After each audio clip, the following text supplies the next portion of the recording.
네, 안녕하세요. 최경민의 계사입니다. 네, 시험 보느라고 다들 고생들 많으셨습니다. 결과가 어찌 됐든 그동안 이제 여러분들의 도전 그리고 그동안의 노력 그건 정말 멋진 일이고 박수를 받아 마땅하다 뭐 이런 말씀 꼭 좀 드리고 싶고요. 이 강의를 지금 듣고 계시는 분들은 뭐 2차생이 됐든 아니면 1차생이 됐든 뭐 초시가 됐든 재시가 됐든 어쨌든 이제 우리 시험 준비를 하고 계시는 분들일 텐데 여러분들의 앞으로 그 수험생활 진짜 열심히 잘하셔가지고 다들 좋은 결과 있기를 좀 바라면서 강평 강의를 좀 시작을 해보도록 할게요. 일단 그 문제를 막 풀기 전에 총평을 좀 먼저 해보자면 그 올해 원가관리 회계는 전반적으로 이제 난이도 자체는 솔직히 좀 쉽게 나왔어요. 솔직히 쉽게 나왔는데 그래도 작년보다는 살짝 어려운 수준이었긴 했죠. 작년 이제 2024년, 그래서 25년 시험이 24년보다는 살짝 어렵게 나오긴 했는데 그게 뭐 절대적인 기준으로 어렵게 나왔다라는 것까지는 아니고 아시다시피 작년 24년 기출이 워낙에 역대급으로 쉬웠잖아요. 그래서 워낙 쉬웠다 보니까 그래도 그거보다는 어려웠던 것 같다. 그거보다는 어려웠지만 그래도 전반적으로는 좀 풀만했던 것 같고요. 그래도 이제 공부를 열심히 하셨던 분들은 또 원가관리 회계에 대해서 좀 신경 써서 공부하셨던 분들은 10문제 중에서 그래도 최소한 한 7, 8문제 정도는 맞춰줘야 되지 않았나 이렇게 생각을 하고요. 사실 뭐 만점을 받으신 10문제를 다 맞추신 그런 분들도 상당수 계시지 않을까 약간 이런 느낌이 들 정도로 그래도 좀 평이하게 나왔다라고 생각이 들었습니다. 그 강평은 어떻게 진행할 거냐면은 우리 그 회계학 시험지를 좀 펼쳐 놓으시고요. 그다음에 제가 지금 이 강의에다가 첨부 파일로 해설지를 좀 붙여 놓을 거예요. 그래서 해설지도 좀 같이 준비하셔서 눈으로 보면서 이제 따라오시면 아무래도 수업을 듣는 게 편하실 겁니다. 그리고 1형 시험지를 기준으로 해서 강평을 할 거니까 혹시나 이제 시험을 보셔서 그 나는 2형으로 시험을 봐서 2형을 갖고 계시다 하시는 분들은 그래도 1형의 그 시험지를 좀 준비하셔가지고 보시는 게 좀 편하실 거예요. 그 회계학 1형의 이제 14페이지입니다. 14페이지에 보시면 41번 문제, 41번 문제에서부터 50번까지 10문제가 이제 원가 관리 회계잖아요. 그래서 그 1형 시험지 준비하시고 14페이지에 41번에서부터 천천히 문제 읽고 같이 한번 풀어보는 시간 가져보도록 할게요. 네. 자, 준비되셨을 거라고 믿고 41번 문제 차근차근 읽어봅시다. 주식회사 대한이라는 회사가 있대요. 이제 정상 개별 원가 계산 시스템을 채택을 하고 있답니다. 개별 원가 계산 뭔지 알잖아요. 자, 근데 우리가 정상이라는 말이 붙어 있으면 아무래도 이제 제조 간접 원가에 대해서는 예정 배부할 것이다. 실제를 집어넣을 게 아니라 예정 배부한다라는 거 그런 얘기를 좀 기억을 해주시면 되겠죠, 그죠? 자, 3월달에 원가 계산 작업을 수행을 하고 있는데 제조 간접 원가의 예정 배부율은 직접 노무 원가의 150%만큼이래요. 그러니까 직접 노무 원가가 만약에 100원 나왔다 실제로 그러면 제조 간접 원가는 그냥 150원이겠지라고 예상을 하겠다 이런 컨셉인 거죠. 자, 배부 차이는 매월 말에 매출 원가에서 조정을 한대요. 조정 방법이 3가지 있었는데 그 중에서 매출 원가 조정법을 쓰겠다. 기초 제공품이 있었네요. A-21번이었대. 걔가 이제 2만 원이었었고요. 3월 중에는 A-22번 그리고 23번 이렇게 2가지 작업을 착수를 했는데 실제로 이제 걔네들을 착수하면서 돈이 들어갔을 거 아니겠어요. 뿐만 아니라 사실은 기초 제공품도 아직은 제공품이다 보니까 그 녀석을 최종적으로 완성을 하기 위해서는 뭔가 또 돈을 썼겠지. 그래서 그거 하는 과정에서 직접 재료 원가가 6만 원 들어갔고 그다음에 제조 간접 원가는 8만 5천 원 뭐 이 정도가 이제 들어갔더랍니다. 그죠? 3월 말에 현재 진행 중인 작업이 A23번이 있는데 그 녀석은 3월 말에도 진행 중인 거니까 결국은 뭐라는 거예요? 23번은 아직은 진행 중이라는 얘기는 미완성이다 그거잖아요. 자, 미완성 제공품으로는 A23번 그거 하나 있는 것이고 나머지는 다 완성이 됐대요. 그러니까 A21번하고 22번 얘네들은 다 완성이 됐나 보다. 그래서 이제 그 A23번 기말 제공품이 되겠죠. 그 녀석에 대해서 DM하고 DL은 각각 8,500원과 7,200원이 남아 있었더라라고 숫자를 줬어요. 단기 제품 대조 원가도 좋네. 17만 8,500원이었는데 그랬다고 하면 단기 중에 실제로 발생한 노무 원가, 직접 노무 원가 얼마겠는가라는 걸 물어봤습니다. 그죠? 자, 첫 번째 문제니까 제가 왁구만 좀 잡아놨어요. 물론 사실 이런 거 있겠지. A21번이 기초에 있었고 22번과 23번에 시작을 했다. 그리고 뭔가 23번이 남아있으니까 나머지 것들은 완성됐다. 이렇게만 잡아도 뭐 문제 푸는 데는 지장이 없는데 사실은 여기서 DMDR OH를 쓴 것은 단기에 착수한 게 얘네들이다라고 해서 얘들에 대해서만 돈 들어간 게 아니고 사실은 요 녀석도 아직은 미완성이니까 단기 중에 뭐라도 해야 완성이 될 거 아니겠어요. 그래서 단기 중에 얘네들이 얼마 들어가는지는 아직은 잘 모르겠지만 이 돈을 쓰는 데 있어서 요 놈에 대해서 돈 쓴 것도 있기는 있어요. 그래서 굳이 뭐 쓴다라고 하면 요게 이제 A-21번 요 놈과 관련해서 돈 들어간 것도 있긴 있겠죠. 그죠? 그래서 요 놈까지 해서 일단 숫자를 좀 넣어봅시다. 일단 이제 제일 먼저 눈에 띄는 거 숫자 있는 부분만 위에서부터 좀 내려와 볼게요. 세 번째 줄을 보시면 첫 번째 숫자는 150%인데 이게 이제 예정 배부율이잖아요. 그래서 예정 배부율이 150%다라는 말의 의미는 뭐냐면 이제 요거가 이렇게 둘 간의 관계 이렇게 그죠? 요게 150%다. 지금 우리가 이제 구하고 싶은 것이 바로 요 녀석이잖아요. 단기에 발생한 직접 노무 원가가 얼마냐라고 했으니까 사실은 이제 요 녀석, 요 놈이 우리의 타겟입니다. 얘만 알면 돼. 요 녀석만 알면 되는데 얘네들 둘 간의 어떤 관계를 줬으니까 분명히 뭐 요 녀석을 알게 해주든지 아니면 뭐 이런 애들 가지고 이제 차대에 왔고 맞춰보든지 뭐 이런 식으로 이제 풀어 나가라는 그런 의미가 되겠죠. 그죠?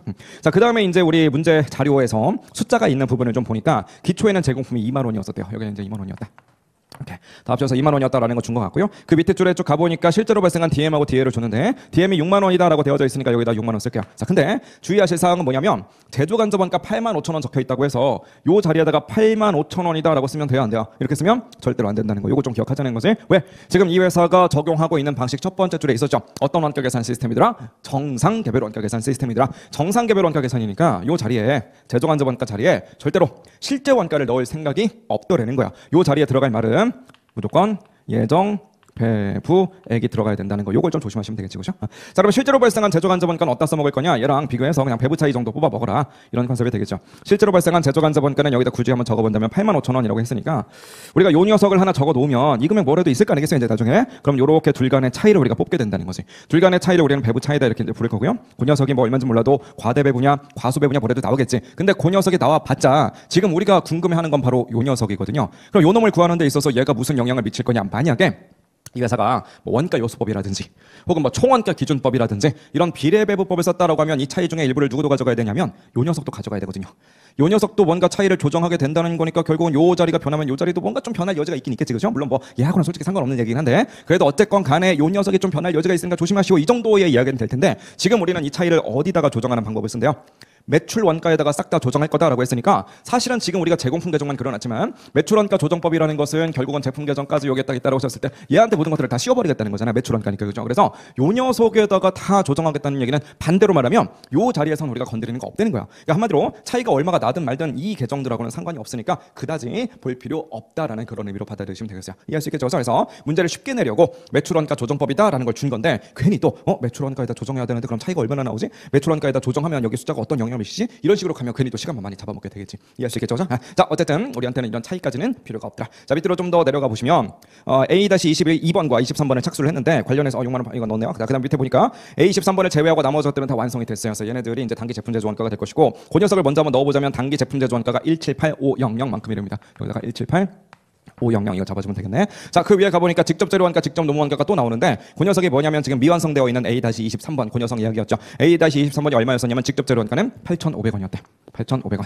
그 다음에 직접 노무 원가는 얼마였느냐? 7,200원이었대요. 7,200원 이런 식으로 보죠. 자, 그럼 결론적으로 얘네들 둘 간의 비율이 150%다라는 걸 알고 있잖아요, 그죠? 근데 그 상태로 우리가 지금 T 계정을 돌려놓은 상태인 것이니까, 그리고 예정 배부율이라는 것은 기초에 미리 잡아놓고 그 상태로 그냥 계속 쭉 밀고 나가는 그런 개념이다 보니까 기말에 가서 그 비율이 갑자기 변하거나 그러지 않는다고, 그죠? 그래서 결국은 이 녀석도 틀림없이 150%의 비율을 그대로 유지할 것이다. 어차피 차이가 있어도 매출 원가가 다 가져갈 거니까 여기 있는 이 녀석은 그냥 예정 배부인 그 상태, 즉 DL의 150%인 그 상태로 그냥 놔둬도 된다, 이런 의미가 될 거 아니겠어요? 그래서 결국은 여기가 7,200원이다라는 걸 준 건 요 자리도 주고 싶었다라는 그런 의미라는 거죠. 그래서 여기다가 1.5배만큼 때려주시면 얼마가 될 거냐? 아마도 1,800원 정도 이렇게 계산이 되겠네요, 그죠? 1,800원. 1,800원 정도, 요 정도 이제 계산하시면 될 것 같아요. 이렇게 7,200원에다가 1.5배를 들여서 1,800원 이렇게 되셨죠? 자, 그렇다고 한다면 결국 우리는 나머지 것들은 다 채워놨고 얘랑 딱 두 가지만 남아 있는데 지금 우리가 알고 싶은 것은 뭐냐면 바로 DL이거든요. DL이 궁금한 거니까 우리 DL 자리에다가 우리가 미지수 X라는 말을 하나 넣어줍시다. 이렇게. 얘가 만약에 X다라고 하면 그 150%니까 이 자리는 얼마겠어요? 당연히 1.5 X가 되겠죠, 이렇게, 그죠? 자, 그럼 미지수는 하나밖에 없는데 어차피 나머지 숫자들은 다 알게 됐거든요. 그럼 결국은 차변과 대변의 합계는 무조건 맞아야 된다라는 거 그걸 알고 있으니까 결국은 얘네들을 싹 다 이제 더하시고 이렇게, 그죠? 그다음에 얘네들을 싹 다 더해주시고 그 둘이 같다라고 놓으면 미지수 하나밖에 없으니까 우리가 충분히 X 값을 찾아낼 수가 있게 된다는 거죠, 그죠? 자, 해설지에다가는 이 방정식을 좀 자세하게 좀 적어놨으니까 참고하셔서 X 값을 한번 구해보시면 X는 아마도 얼마가 나올 것이냐? 5만 원 정도 이렇게 나오게 될 겁니다. 이렇게 5만 원, 거죠? 자, X 값이 5만 원이 나오니까 답은 이제 3번 골라주시면 되겠네요, 그죠? 자, 42번으로 넘어가 보도록 할게요. 자, 42번에서는 원재료 A를 사용해서 결합 제조 공정에서 결합이라는 두 글자 보자마자 결합 원가 계산이구나. 그럼 결합 원가 계산이면 당연히 결합 원가의 배부, 이게 좀 이슈가 될 거라고요. 배부하는 방법 4가지 배우셨을 거예요. 자, 4가지 뭐뭐 있었는지 한번 떠올려 보세요. 공부 열심히 하셨고 지금 기출문제 강평까지 들을 정도의 수준이라면 그 4가지는 충분히 여러분들이 떠올릴 수 있을 것으로 봅니다. 그래서 그 4가지 방법 중에서 도대체 뭘 쓰라고 하는 건지 그런 것들을 좀 눈여겨봐야 되겠네. 천천히 읽어봅시다. X 제품, 그 다음에 Y 제품 이렇게 두 가지를 판매를 하고 있는데 X는 분리점에서 그냥 팔면 된대요. 바꿔 말하면 추가 가공 그런 거 안 하겠다, 이런 얘기가 되겠네. 마침 그 뒤에 써있네요. 추가 가공하지 않는다. 자, 제품을 X는 2,000개를 만들었고요. Y는 3,600개만큼을 만들었대. X는 아까 전에 분리점에서 그냥 팔면 된다고 그랬거든요. 그때 얼마를 받고 파느냐? 60원. 순실현 가치법을 쓰겠대. 우리 4가지 방법 가운데서 가장 많이 출제되는 그 방식이네요. NRV법 순실현 가치법을 제시를 해줬고 X한테 배부된 결합원가를 15만 원이다라고 줬어요. 역산하는 문제네. 원래는 어떻게 보통 줘요? 보통은 결합원가 총액이 얼마다라는 걸 주고 순실현 가치법이니까 두 제품의 순실현 가치를 구해봐라. 그런 다음에 그 순실현 가치의 비율대로 결합원가를 뿌려봐라. 그럼 얼마씩 배부가 되겠는가, 보통 이렇게 물어보는데 그 결과론적으로 X한테 간 게 15만 원이다라는 걸 이제 먼저 제시를 한 거죠. 자, Y에 대해서 단위당 추가 가공원가는 10원. X는 추가 가공 필요 없이 그냥 팔면 된다라고 했었는데 Y는 추가 가공이 필요한가 봐요. 그 과정에서 단위당 10원 정도가 들어간다. 자, 총 결합원가는 60만 원이었대. 그럼 Y는 도대체 최종 판매 가격이 얼마였겠는가라는 걸 물어보고 있네요. 천천히 한번 풀어보도록 합시다.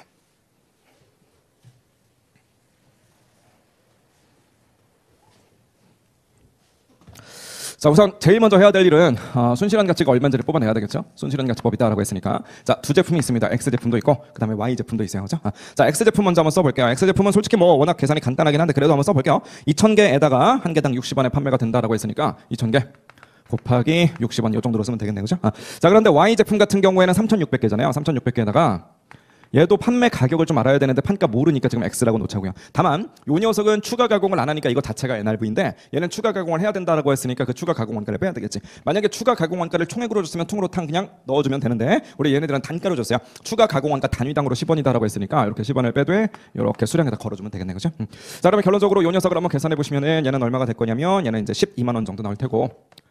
이렇게 여기 있는 이 Y 제품 같은 경우에는 지금 미지수가 있다 보니까 이게 얼마가 될지는 뭐 금액으로는 아직은 잘 모르겠어요. 자, 근데 참 다행스럽게도 우리는 이 NRV 값을 이용해서 무슨 짓을 할 거냐면 결합 원가를 배부할 참인데 이 결합 원가가 다 해서 얼마라고 이야기를 했었냐면 다 합쳐서 60만 원이다라는 걸 줬고요.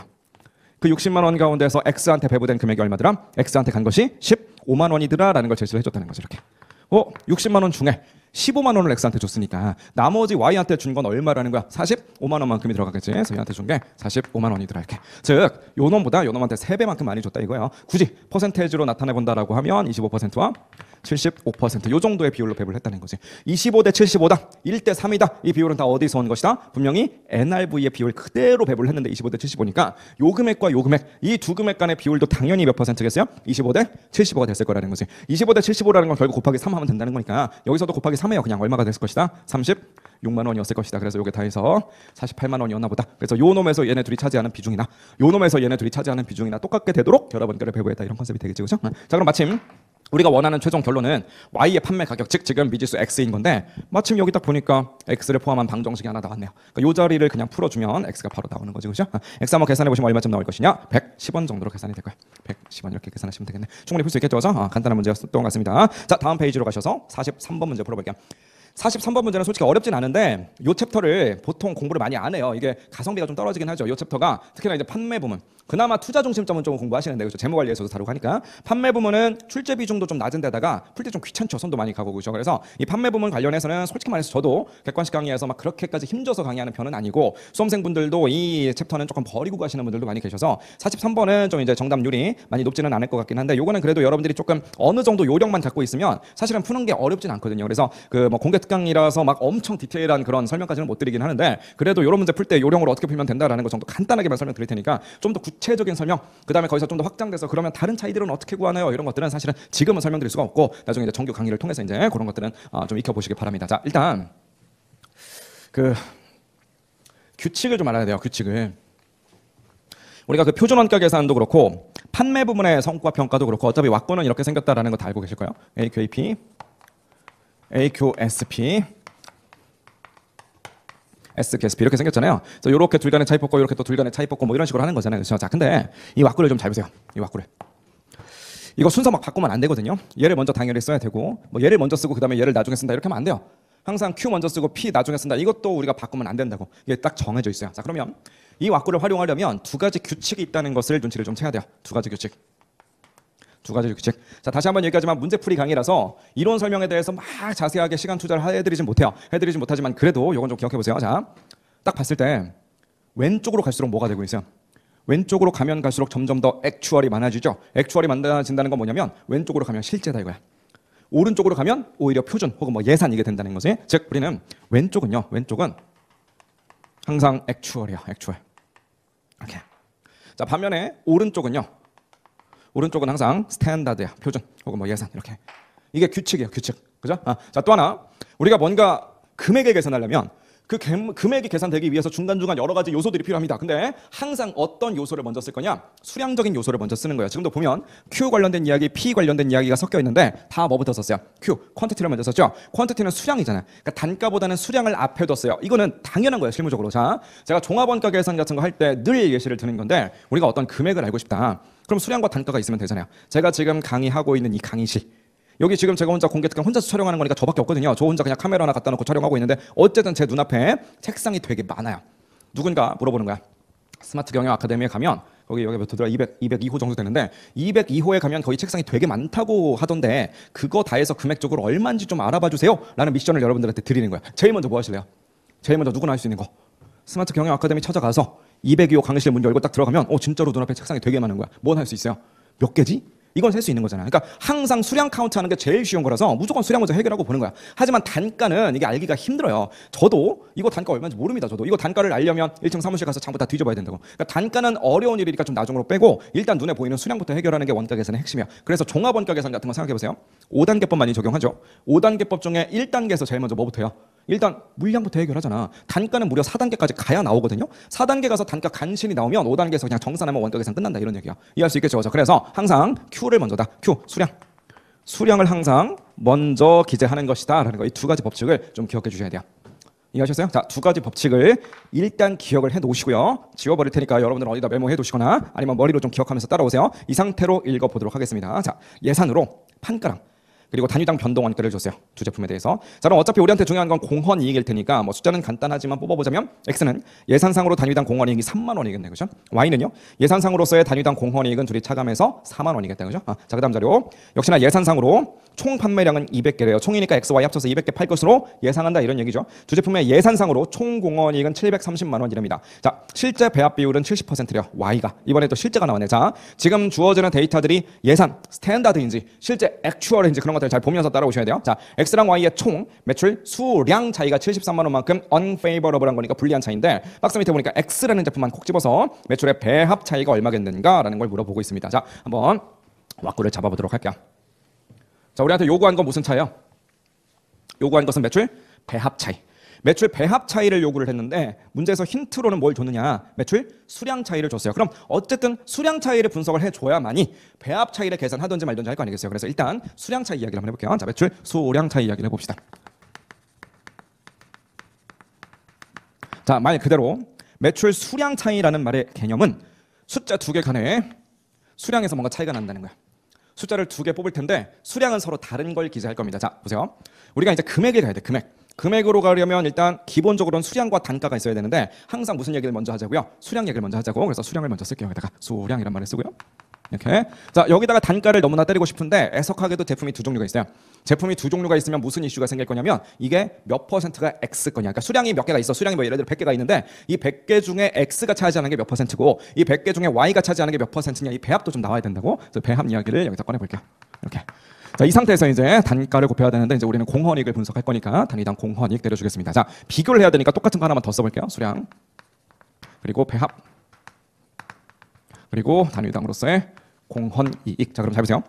우리는 지금 배합의 차이가 궁금한 거지만 힌트로는 수량 차이를 줬으니까 수량 차이를 먼저 분석합시다. 수량 차이라는 건 이게 수량이잖아요. 적어도 요 숫자들 중에서 여기에 들어가는 수량이랑 여기에 들어가는 수량이 서로 달라야 그래야 이 금액이랑 이 금액을 비교했을 때 그게 수량 차이잖아요. 이해할 수 있겠죠? 다시 한번 요거 세 개 곱한 금액이 뭐래도 나올 거야. 이렇게 이게 나올 거야. 이렇게 분명히. 그죠? 얘네들을 다 계산하면 이게 얼마가 나온다라는 결론이 나오겠죠. 얘도 마찬가지로 얘네들을 다 계산해주면 그게 얼마가 나온다라는 결론이 쓱 나오게 될 텐데 요 둘 간의 차이를 우리가 만약에 매출의 수량 차이다. 매출 수량 차이라고 이렇게 이제 부른다면 이게 정말 매출의 수량 차이라면 여기 들어가는 수량이 몇 개냐 이거랑 여기 들어가는 수량이 몇 개냐 이거랑 서로 차이를 내게끔 서로 다른 숫자를 집어 넣어놨으니까 매출 수량 차이가 나올 거 아니겠어요? 그죠? 자, 그러면 얘네 둘은 서로 다른 걸 넣을 건데 한 놈은 액추얼을 넣을 거고요. 한 놈은 스탠다드를 넣을 거야. 그럼 어떤 놈을 액추얼, 어떤 놈을 스탠다드로 넣어야 되겠어요? 아까 전에 적어놨던 거 왼쪽은 액추얼이라고 오른쪽은 스탠다드라고요. 그래서 이 자리는 액추얼을 집어넣으시고 이 자리에다가는 우리는 스탠다드를 집어넣을 거야. 이렇게 이해하셨어요? 네. 자, 이해했을 걸로 믿고 이번에는 배합 이야기를 합시다. 자, 잘 보세요. 수량에 대한 차이만 여기다 녹일 거야. 그럼 바꿔 말하면 오로지 차이가 나는 건 수량이지 배합까지 차이가 나면 안 돼요. 그죠? 공헌이익까지도 차이가 나면 안 돼. 다른 것들은 다 맞춰놓고 오로지 수량만 차이가 나게끔 해놨으니까 매출 수량 차이일 거 아니겠어요? 그래서 배합과 단위당 공헌이익은 똑같은 걸로 통일시킬 겁니다. 그럼 마지막으로 남은 숙제는 통일시키는 건 좋아, 얘네 둘을. 근데 액추얼 금액으로 통일을 시킬지 아니면 스탠다드로 통일을 시킬지 그게 이제 문제가 딱 되는 거죠. 자, 근데 항상 이런 생각을 하시면 돼요. 우리가 지금 비교하려는 건 뭐다? 수량. 그럼 내가 비교하고 싶어하는 이놈의 수량 얘를 기준점으로 삼아서 걔보다 왼쪽에 서 있느냐 오른쪽에 서 있느냐 그것만 따지시면 돼요. 자, 수량이라는 이 녀석을 기준점으로 삼아서 지금 배합과 공헌이익이라는 건 다 어디에 있어요? 오른쪽에 있네.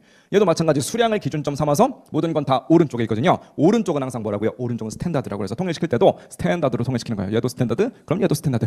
얘가 스탠다드, 그럼 얘도 스탠다드. 이렇게 통일시킨다고. 이해하셨죠? 자, 이 상태로 X랑 Y에 대해서 숫자를 하나씩 집어넣어 보도록 할게요. 이렇게. 자, 알고 있는 숫자 하나씩 넣어봅시다. 3만 원과 4만 원 알죠? 단위당 공원이. 근데 예산이니까 스탠다드. 마침 보니까 이게 다 스탠다드네. 그렇죠? 그래서 3만 원과 4만 원 넣어줍시다. 여기 3만 원.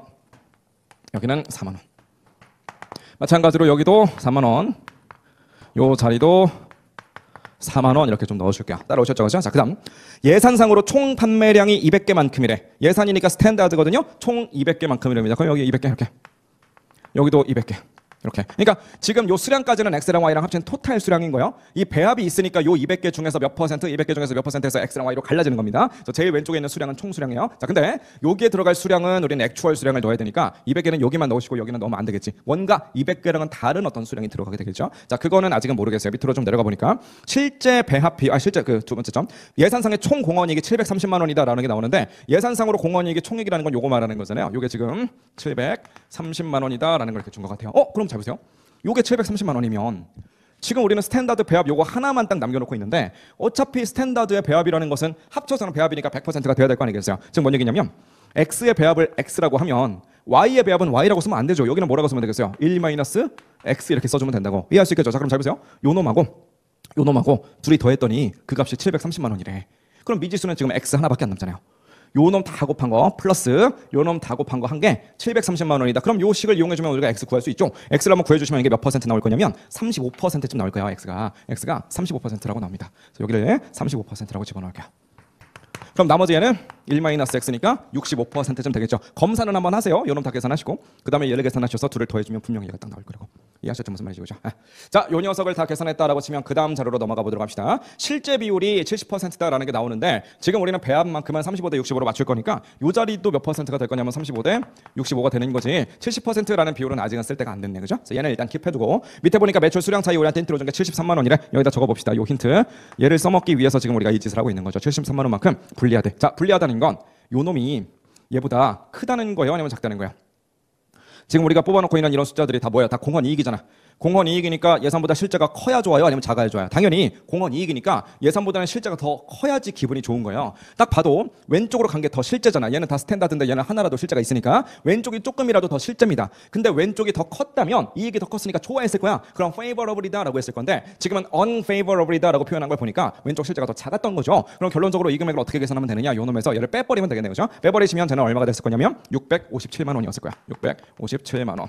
이렇게. 이해하셨죠? 자, 그러면 지금 이쪽 자리를 잘 보니까 수량만 남아있어요.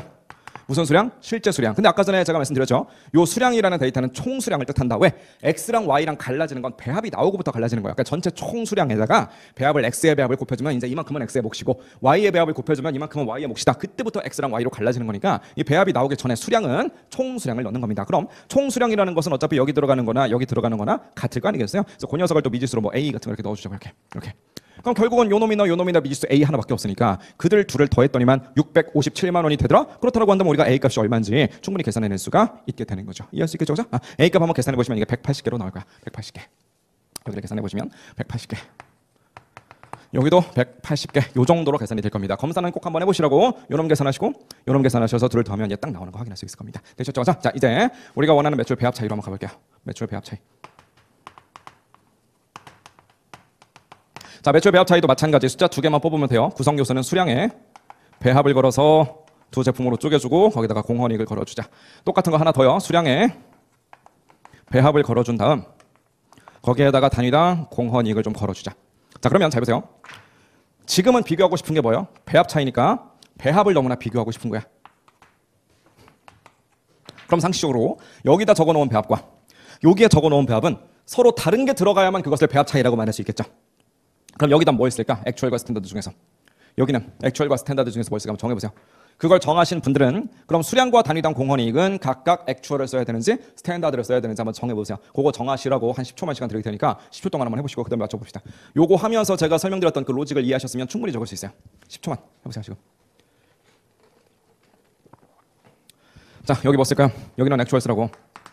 여기는 뭐 있을까요? 스탠다드 써야 되겠지. 왜? 왼쪽은 액추얼이고 오른쪽은 스탠다드라니까요. 그럼 서로 다른 걸 써야 배합에 대한 차이가 나오죠. 서로 다른 걸 쓸 건데 기왕이면 왼쪽에는 액추얼을 오른쪽에는 스탠다드를 이렇게 넣으시라고. 됐죠? 자, 오로지 우리는 배합과 관련된 차이만 분석을 할 거예요. 그럼 바꿔서 말하면 수량은 통일시켜야지. 단위당 공원이익도 통일을 시켜야지. 만약에 요 둘 간의 수량마저 다른 게 들어갔으면 배합 차이가 아니죠. 배합 차이와 수량 차이가 되겠지, 그죠? 그래서 수량만큼은 통일을 시켜야 되고요. 단위당 공원이익도 통일을 시켜야 되는데 뭘로 통일시킬 거냐? 다시 한번 우리 지금 차이를 내려고 하는 건 배합이다. 그럼 그놈의 배합이 기준점이라고. 배합이라는 기준점을 중심으로 왼쪽에 있으면 뭘로 통일시키자? 액추얼로 통일을 시키자. 그래서 여기다 액추얼을 주시고 얘도 액추얼을 주는 거야. 그냥 똑같은 걸로. 다만 통일시킬 때 액추얼로 통일시키자. 자, 얘도 통일을 시켜야 되는데 얘마저도 액추얼로 통일시킬 거냐? 아니라고. 왜? 배합의 오른쪽에 서 있잖아요. 배합의 오른쪽에 서 있으니까 통일시킬 때마저도 뭘로 통일시키자? 스탠다드로 통일을 시키자. 이런 컨셉이 되는 거죠. 이해하셨죠? 자, 그래서 요 값을 우리가 이제 x에 대해서 그다음에 y에 대해서 다 넣을 수 있긴 한데 문제에서 우리한테 구해보라는 게 뭐냐면 x 것만 딱 떼서 구해보라고 돼 있잖아요. 그래서 y는 구할 필요 없습니다. y는 구하지 마시고 요 금액을 x에 대해서만 계산하신 다음에 둘 간의 차이를 뽑아준다면 x의 그죠? x의 매출 배합 차이라는 녀석을 계산할 수가 있게 되겠지. 되셨죠? 자, 그럼 액추얼 수량은 우리 합친 걸로 넣기로 했었어요. 180개다라는 거 뽑아냈으니까 여기 180개, 여기도 180개 이렇게 통일을 시켜 놓으시고요. 우리 배합은 서로 다른 걸 좀 넣어줘야 되겠지. 스탠다드 배합은 아까 전에 구해냈죠. 35%. 자, 근데 액추얼 배합은 아까 전에 윗동네에서는 없었어요. 근데 액추얼 배합을 문제에서 준 거지. 문제에 보니까 박스 안에 밑에서 두 번째 점을 보시면 액추얼 배합이 나옵니다. 70%. 주의하실 것은 이게 y 거예요. 우리가 필요한 건 x. 그럼 x가 70이니까 y가 70이니까 x는 몇? 30%일 거 아니겠어요? 그래서 이 자리에다가는 30이라고 넣으시라는 거죠. 됐죠? 자, 그러면 단위당 공원이익을 넣어야 되는데 얘는 또 스탠다드로 집어넣으시래. 그럼 스탠다드로서의 공원이익은 우리가 알고 있는 바와 같이 3만 원이라는 거죠. 그래서 여기다가 3만 원을 여기다가도 3만 원을 똑같이 집어넣어 줍시다. 그죠? 계산 한번 해보시면 얘는 162만 원이 나올 거고요. 그 다음에 이 자리는 189만 원이 나올 거예요. 이렇게. 그래서 둘 간의 차이를 좀 뽑아주시면 된다는 거지. 둘 간의 차이 뽑으시면 27만 원 좀 나올 거예요. 27만 원만큼 왼쪽이 더 작네. 왼쪽이 작으면 기분이 좋은 거라고요, 나쁜 거라고요? 왼쪽이 더 실제잖아 지금, 그죠? 왼쪽이 조금이라도 더 실제라고 지금. 실제인데 실제 공헌이익이 더 작아. 기분 얼마나 나쁘겠어요? 기분이 나쁘니까 불리한 차이다라고 하시면 되겠지. 27만 원만큼 불리한 차이다. 정답은 4번 골라주시면 되겠네. 할 수 있겠죠, 그죠? 자, 44번으로 갈게요. 44번은 뭐 솔직히 너무 쉽게 나오긴 했어요. 근데 어쨌든 풀어봅시다. X 1년 초에 설립된 대한이라는 회사가 있대. 1월과 2월의 단위당 판가는 동일하고요. 1월, 2월 관련해서 자료를 줬는데 생산량과 판매량을 제시를 해줬고 고정 제조 간접 원가와 고정 판매 관리비를 줬습니다. 선입선출법 쓰고 있고요. 실제 원가 계산 제도를 적용을 한데 제공품도 엎드립니다. 2월에 기간 조심하시고 전부 원가 계산 영업이익을 봤더니 120만 원이더라. 그럼 변동 원가 계산 영업이익은 얼마겠느냐? 공손 감손도 어때요? 전형적인 무슨 문제인가요? 전형적으로 이익 차이 조정 공식 써먹을 줄 아십니까? 라는 스타일의 문제가 되겠네요. 그죠? 이익 차이 조정 공식을 한번 외워볼게요. 자, 이익 차이 조정 공식은 교재마다도 조금 다르게 써 있고 강사마다도 조금 다르게 좀 풀이를 외우게 만들어 드리기 때문에 왁구를 잡아 드리기 때문에 아마 이 강평을 들으시는 분들 중에서 이제 제 강의 안 들으신 분들도 있으니까 좀 저랑 다르게 외우고 계시는 분들도 있을 거예요. 근데 상관없어요. 어차피 이렇게 표현하나 저렇게 표현하나 다 똑같은 소리거든요. 사실은 표현 방식이 좀 다를 뿐. 그래서 내가 하던 방식이 더 편한데 하시는 분들은 그냥 그걸로 계속 하시면 돼요. 하지만 저는 이제 제가 어떻게 공식을 잡아 드리냐면 저는 항상 이제 변동원가 계산의 영업이익에서 출발. 거기에서 이제 기초를 빼고 비기닝 인벤토리에 뭘요? FOH를 그죠? 가산하자. 무엇을?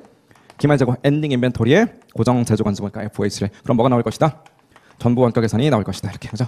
자, T 계정에 태워주는 거 제품 원가라고 부르죠. 제품 원가 얘는 몇 개? 전부 다 4개. DM, DL, VOH, FOH. 하지만 변동 원가 계산에서는 변동비만. 그래서 DM과 DL과 VOH까지만. 즉 FOH는 빠진다는 거지. 얘랑 차이가 나는 건 FOH밖에 없는 거니까 FOH를 가지고 조정을 하자는 거고 기초 재고에 있는 건 빼고 기말 재고에 있는 건 더하자 이거지. 자, 이게 여러분들이 다들 외우고 계시는 아마 이익 차이 조정의 공식일 겁니다. 공식이 왜 이렇게 나오는데요? 저는 저 공식을 좀 증명해 주셨으면 좋겠는데 그런 거는 기본 강의라든지 객관식 강의라든지 2차 강의에서는 신나게 해드리죠. 당연히 해드리는데 지금은 그냥 문제풀이 강의니까 그런 것까지 해드리기에는 시간적인 여유가 없다고. 그렇죠? 그래서 이 공식은 당연히 외우셔야 되고 외우는 건 당연한 건데 왜 이렇게 나오는지도 좀 알아야 나중에 2차 문제도 풀어요. 그래서 왜 이렇게 나오는지 그런 것들은 강의의 도움을 좀 받으셔야 된다. 뭐 그런 말씀드리면서 자, 요 식에다가 그냥 대입을 해봅시다. 지금 우리가 궁금한 건 2월이에요. 자, 우리한테 물어보는 것은 변동원가 계산입니다. 그래서 우리의 타겟은 바로 요 녀석이 궁금한 것이다. 근데 요 놈에 대한 힌트로 뭘 줬느냐면 얘를 준 거죠. 이렇게. 전부 원가 계산으로 한번 구해봤대. 그랬더니 얼마 나오더라? 120 나오더라. 그럼 예구하고 예구하면 얘가 나오는 거 아니겠어요? 그래서 자, 근데 수량 왁구를 좀 보세요. 어차피 2월 입장에서의 기초 재고라는 건 1월 말 재고잖아요. 1월 말에 몇 개 남아 있겠어요? X 1년 초에 설립되어 있으니까 1월 초에는 아무것도 없었을 거 아니에요. 그렇죠? 그럼 9,000개 만들어서 6,000개 팔았으면 남아 있는 건 3,000개였겠지. 수량은 3,000개. 얘도 마찬가지. 수량부터 빨리 해결하시는 게 좋다고. 자, 기말. 2월 말이 되겠죠. 기초에 3,000개로 출발했습니다. 그죠? 3,000개에서 9,000개를 만들었으니까 12,000개가 돌아가고 있는데 판매량도 12,000개요. 그러니까 12,000개 돌아가고 있었는데 생산량 포함해서 기초 재고 포함해서 그 12,000개를 다 팔아버렸으니까 2월 말에는 결국 재고가 남아있다 안 남아있다? 하나도 안 남아있다. 그래서 단가가 얼마냐 필요 없이 수량이 빵개니까 당연히 금액도 빵개일 수밖에 없는 거죠. 빵원일 수밖에. 그래서 결국은 얘만 구하면 돼요. 자, 근데 여기다가 단가를 때려주는 건 좋은데 요 단가는 항상 무슨 단가를 때려야만 되느냐? 2월 초라는 말의 의미는 1월 말이나 마찬가지잖아요. 그럼 1월 말에 안 팔려서 재고로 남아있다는 것은 정작 돈은 언제 쓴 거야? 1월 달에 돈 써서 나름대로 만들었는데 그 1월 달에 돈 써서 만든 녀석들이 아직 안 팔려서 1월 말까지 창고에 남아있었고 그놈들이 2월 달로 넘어왔다 이런 얘기잖아요. 그렇죠? 그래서 결국 얘네들에 대해서 돈 쓴 건 정작 1월이니까 우리가 요 놈에 대해서는 항상 1월 달에 단위당 FOH를 구해줘야만 된다는 거지. 이해할 수 있겠죠? 자, 그러면 1월 달에는 FOH가 얼마 나왔어요? 180만 원. 자, 180만 원 왜 썼어요? 1번 만들다가, 2번 팔다가, 뭐야? 고정? 제조 간접원가잖아요. 그죠? 제조 간접원가니까 당연히 뭐 하다가 썼을 것이다? 만들다가. 그래서 몇 개 만들었는데요? 9,000개 만들었다며 9,000개를 만드는 과정에서 180만 원을 썼대. 한 개당 얼마 꼴로 들어갔다는 거야? 개당 나눠주면 200원 꼴이겠지 뭐. 그래서 이 자리에다가는 그냥 우리는 200원이다 이렇게 뽑아주시면 된다고. 되셨죠? 지금은 말로만 했지만 요 200원을 도출하는 과정 이런 것도 첨부 파일을 보시면 제가 각주로 다 적어놨으니까 복습하실 때는 좀 활용해 보시기 바랍니다. 자, 어쨌든 계산 한번 해보시면 60만 원 정도 나올 거고요. 60만 원은 지금 비기닝이니까 이제 우리가 마이너스를 치자는 거죠. 이렇게. 그래서 무엇인가에서 60만 원 뺐더니 더하는 건 없죠. 그랬더니 120만 원 됐다라는 거니까 결국은 이 자리는 얼마였을 것이다? 180만 원이었을 것이다. 이게 답인 거지. 그죠? 그래서 180만 원 정답은 4번 골라주시면 되겠네. 자, 45번으로 넘어갑시다. 45번은요. 딱 봐도 뭔가 구간을 줬네. 마지막 줄을 보니까 손익분기 판매량 BPQ네요. CVP 문제였네. 그죠? 항상 객관식 강의할 때 많이 강조했었죠. 항상 문제의 마지막 줄부터 읽어라. 마지막 줄을 딱 보자마자 손익분기 판매량 우리 CVP에서 많이 연습했던 건데 가운데 뭔가 구간이 나뉘어져 있는 거 보니까 비선형 함수 CVP인 것 같아요. 그죠? 천천히 읽어봅시다. 단일의 제품을 생산 판매하고 있다. 판매 수량이 증가함에 따라서 판매량 구간별로 단위당 판가는 좀 다르게 적용을 하고 있는데요. 판매량이 예를 들어서 6,000개였다. 그럼 밑에 있는 구간 보세요. 6,000개면 몇 번째 구간에 딱 들어가는 거예요? 두 번째 구간에 쏙 들어가겠네요. 6,000개니까. 그럼 두 번째 구간에서 6,000개인데 단위당 판가가 80원이 된다는 건 두 가지로 해석이 가능한 거예요. 자, 6,000개를 팔았대. 1번 해석, 그 6,000개가 몽땅 80원이 된다. 2번 해석, 아니다. 5,000개 이내는 100원이니까 아무리 6,000개를 팔았어도 처음 5,000개는 여전히 100원을 유지하는 거고 6,000개가 됐다는 건 그 5,000개에서 1,000개가 오버가 된 거니까 오버된, 초과된 그 1,000개에 대해서만 80원이 되는 거다. 이게 두 번째 해석이야. 1번 해석과 2번 해석 둘 다 말이 돼요. 둘 다 말이 되기 때문에 둘 중에 뭘로 해석해야지 옳다라는 건 문제에서 무조건 제시를 해줍니다. 제시해줬어요. 우리도 잘 보세요. 예! 라고 해놓고 6,000개라면 5,000개까지는 어떻게 하래? 100원을 그대로 적용을 하시래. 나머지 1,000개 오버된 거 넘어간 1,000개에 대해서는 80원을 적용해라라는 거니까 방금 제가 말씀드렸던 것 중에서는 두 번째 해석이라는 거죠. 그죠? 자, 관련해서 이제 100원, 80원, 70원이 된다는 것이고 변동비는 단위당으로 60원이래요. 고정비는 이제 28만 원이 된다. 관련 범위 내에서 최대 생산 능력은 2만 개다라고 했을 때 BEP에서의 Q를 구해봐라. Q 구하는 문제만 항상 뭐부터 계산해라? Q면 단위당 공헌이익부터 계산해라. 만약에 이 문제가 S 문제였으면 매출액 구하라고 했으면 공헌이익 률부터 계산했자. 이거 많이 강조했었죠. 그래서 개당으로서의 공헌이익을 좀 뽑아봅시다. 구간 먼저 잡아볼게요. 구간은 뭐 우리가 잡는 게 아니라 문제에서 잡아줬죠. 구간을 정리해보면 일단은 5,000개 이내니까 이렇게 씁시다. 빵개에서부터 5,000개까지. 이게 첫 번째 구간. 자, 두 번째 구간은 5,000개 넘어가야죠. 5,001개에서부터 어디까지가? 10,000개까지였나? 10,000개까지. 그죠? 세 번째 마지막 구간 이제 10,000개도 넘어가는 거지. 11,000개에서부터 끝까지 가는 건 몇 개까지라고요? 얘네들 최대 생산 능력이 20,000개다라고 했으니까 그 20,000개를 넘어가서 분석하는 것은 아무런 의미도 없다는 거지. 됐죠? 자, 첫 번째 구간부터 분석해 봅시다. 첫 번째 구간은 그냥 단위당 판가 무조건 100원일 거 아니겠어요? 그래서 100원에 팔았는데 변동비가 한 개당으로 60원씩 나온다는 얘기는 공헌이익은 40원이었다 그런 얘기잖아요. 그래서 40원씩. 여기에다가 Q는 BEPQ라고 넣었죠. 손익분기니까. 이렇게 때려주자. 고정비를 좀 날려줘야만 되겠는데 고정비는 지금 문제상에서 28만 원 제시했거든요. 그래서 28만 원이더라. 그래서 빼주니까 이게 0이 되더라. 그래야 BEP가 되겠지. 그죠? 자, 두 번째 구간 이야기로 넘어가 볼게요. 두 번째 구간도 우리가 5,000개까지는 여전히 판가 100원을 유지하는 거다라고 이야기를 했으니까 사실은 5,000개까지는 공헌이익으로 치면 40원을 그냥 유지하는 거야. 그러니까 예를 들어서 지금 문제에서 예시로 나온 6,000개로 예를 들자면 5,000개에 대해서는 공헌이익이 여전히 40원인 거고 6,000개니까 넘어간 건 1,000개잖아요. 1,000개에 대해서만 공헌이익이 20원만큼 줄어든다는 거지. 판가가 20원 줄어드니까 공헌이익도 20원 줄어들 거 아니겠어요. 변동비 가만히 있으니까. 자, 그렇다고 한다면 5,000개는 40원짜리 여전히 깔아놓고 그 상태에서 추가되는 아이들에 대해서만 우리가 얼마를 적용을 하자? 공헌이익이 20원 줄어들어서 20원을 적용을 좀 해주자. 그럼 20원 적용받는 아이들이 몇 개인데요? 라고 한다면 BEPQ가 몇 개인지 모르니까 잘 모르겠어. 하지만 BEPQ가 몇 개든지 간에 첫 번째 구간에서 넘어간 것들, 즉 5,000개를 초과한 것들, 얘네들에 대해서만 20원을 적용하자 이런 거잖아요. 즉 만약에 BEPQ가 예시로 들었던 6,000개가 딱 BEP였다면 6,000개에서 5,000개를 뺀 나머지 1,000개, 그죠? 이렇게 빼준 거. 그 1,000개에 대해서만 20원을 적용하면 된다. 이런 식으로 식을 좀 꾸려주면 되겠네요. 그죠? 자, 고정비도 마저 날려줘야지. 28만 원. 날려줬을 때 얘가 이제 0이다라고 보시면 될 것 같아요. 자, 마지막 세 번째 구간도 마찬가지. 아무리 10,000개를 넘어간다라고 할지라도 처음 5,000개는 40원을 여전히 유지합니다. 그런 식으로 몇 개? 5,000개. 이렇게 그죠? 자, 근데 20원을 유지하는 것도 그 위에 또 쌓였어요. 지금 우리 세 번째 구간으로 간다는 건 무조건 10,000개 넘어가야 되는 거니까 예를 들어서 11,000개다라고 쳐보세요. 그럼 11,000개 중에 맨 앞에 5,000개는 공원이익이 40원. 그 다음 5,000개는 공원이익이 20원. 이게 확보가 돼 있다는 거죠. 이렇게. 그래서 얘네들은 그 다음 5,000개야. 그럼 둘이 더해서 이제 10,000개까지 쌓여 있는 거지. 근데 그걸 또 넘어갔다는 거야. 1,000개가 더 넘어갔다라고 한다면 걔네들에 대해서는 단위당 공원이익이 얼마? 판가가 70원 됐으니까요. 70원에다가 60원을 차감하셔서 10원 정도가 되겠지. 그렇죠? 여기서 하나가 더 쌓이기를. 한 개당 10원짜리가 더 쌓이더라. 근데 한 개당 10원짜리 이 친구는 몇 개에 대해서 적용받겠다는 거냐? BPQ가 몇 개인지는 잘 모르겠으나 앞에 5,000개에서 10,000개 쌓여 있는 게 있으니까 걔네들은 빼주고 걔네들 초과하는 부분에 대해서만 공원이익이 10원이 된다. 이런 컨셉이 되는 거죠. 고정비 28만 원 마저 날려줘야지. 뺐을 때 이게 0이 되면 명색이 BEP가 되겠어요. 자, 그러면 구간이 지금 3개가 있으니까 식도 3개 나왔고요. BEPQ도 3번에 걸쳐서 계산을 할 수가 있게 되는 거지. 첫 번째 구간 계산 한번 해보시면 7,000개쯤 나올 거고요. 두 번째 구간에서는 아마도 9,000개쯤 나올 겁니다. 마지막 세 번째 구간에서도 계산을 해보시면 이게 8,000개가 나오는데 우리 항상 비선형 CVP에서는 마지막에 이 답이 말이 되는지 안 되는지 이걸 좀 따지기로 했었잖아요. 7,000개 말 되나요?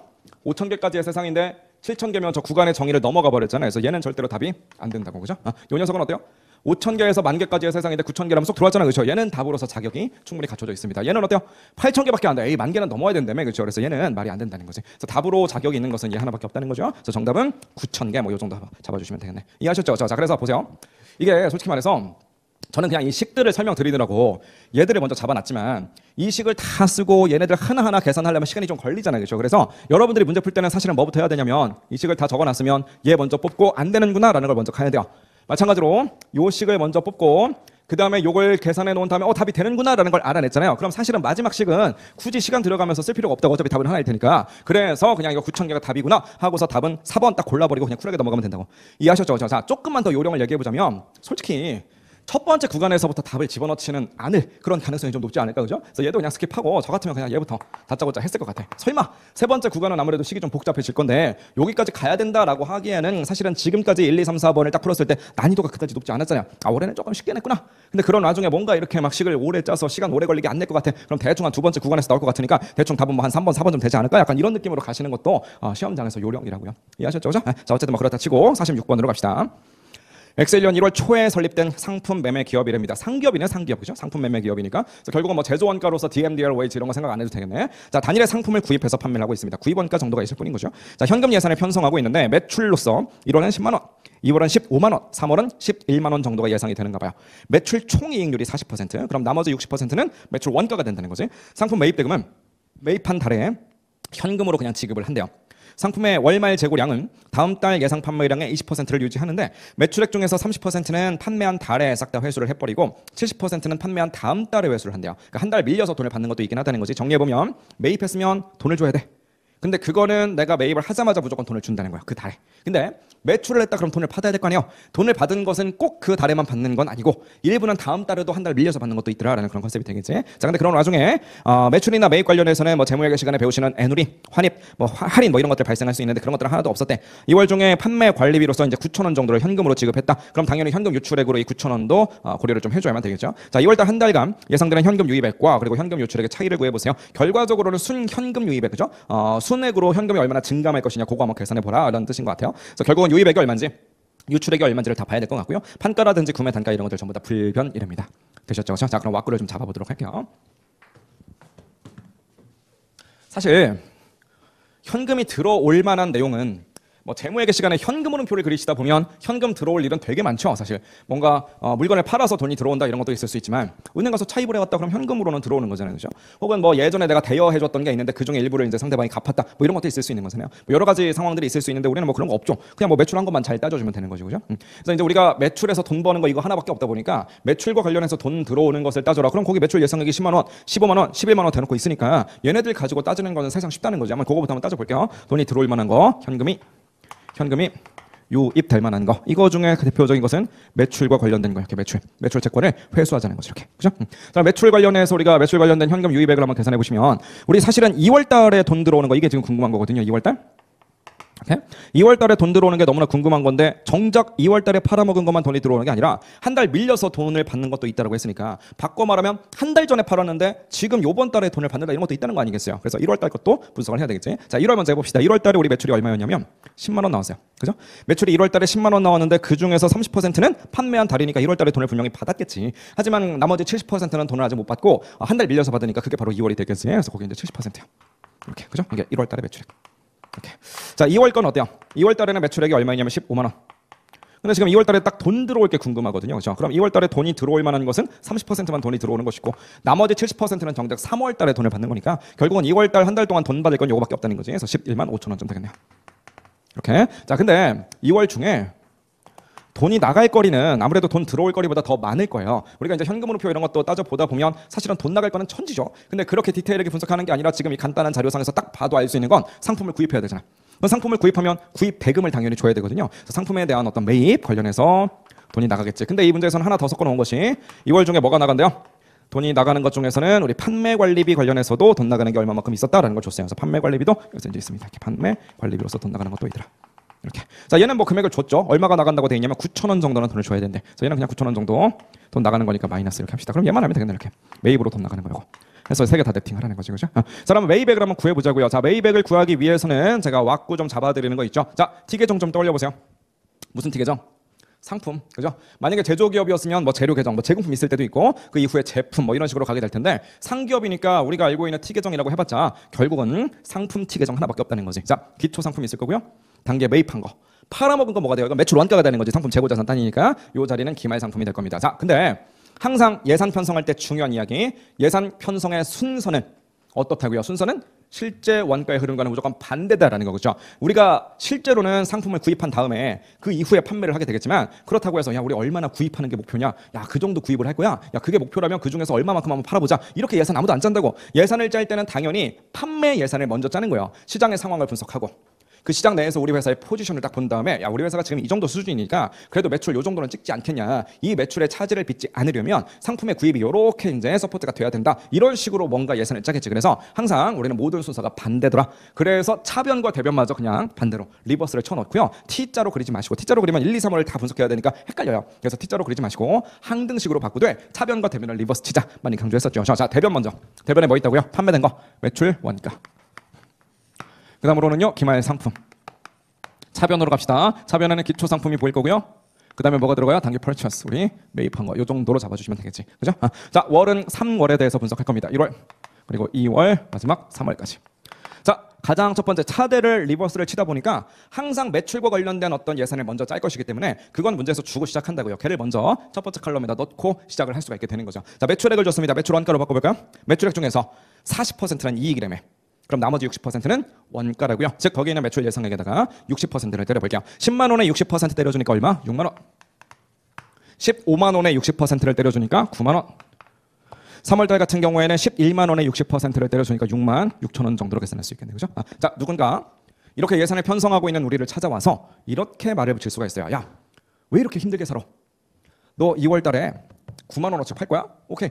9만 원 팔 거면 굳이 뭐 기초기말 재고자산을 왜 생각하냐. 9만 원어치를 팔고 싶다면 2월 중에 9만 원어치를 매입을 해. 그냥 9만 원어치를 매입을 해서 그 상태로 그냥 9만 원어치 팔면 되는 거 아니야? 뭐가 그렇게 복잡하게 기초기말 재고까지 생각하고 앉아있어? 누군가 이렇게 말을 걸 수도 있다는 거야. 근데 뭐 틀린 말은 아니지만 굉장히 위험한 생각입니다. 단기에 매입을 해서 단기에 싹 다 팔아먹는다. 굉장히 리스키하다고요. 왜? 어떤 면에서 아니 9만 원어치를 사갖고 와야 되는데 우리 거래처를 가보니까 그 회사가 망해 있는 거야. 그럴 수도 있잖아요. 뭐 망하는 거 너무 극단적이라면 갔더니 이번에는 9만 원어치를 못 준대. 왜요? 보니까 걔네들 기계가 뭔가 고장났대. 걔네들도 뭔가 만들어야 나한테 줄 거 아니야. 그렇죠? 고장나서 올해는 9만 원, 이번 달에는 9만 원어치 못 만든대. 아니면 기계 고장 아니더라도 담당 종업원 중에 생산 담당 종업원 중에 가장 핵심 인력이 있는데 그 사람이 아파서 며칠 못 나오고 있대. 뭐 그런 어떤 돌발 사태가 벌어지잖아요. 그러면 요게 빵꾸가 나거든요. 이게 안 되면 그거만큼 팔아먹으려고 그러는데 못 팔잖아. 애초에 9만 원 매출 원가를 예상하는 것은 손님이 그만큼 올 걸로 예상을 했기 때문인데 손님이 실제로 왔어. 근데 우리는 준비된 게 없어. 못 팔아. 돌려보내야 돼. 이게 회사 입장에서 진짜 최악이거든요. 그래서 회사는 항상 안전빵으로 미리 어느 정도는 들고 있고 싶어요. 예를 들어서 2월 달에 9만 원을 팔 예상이다.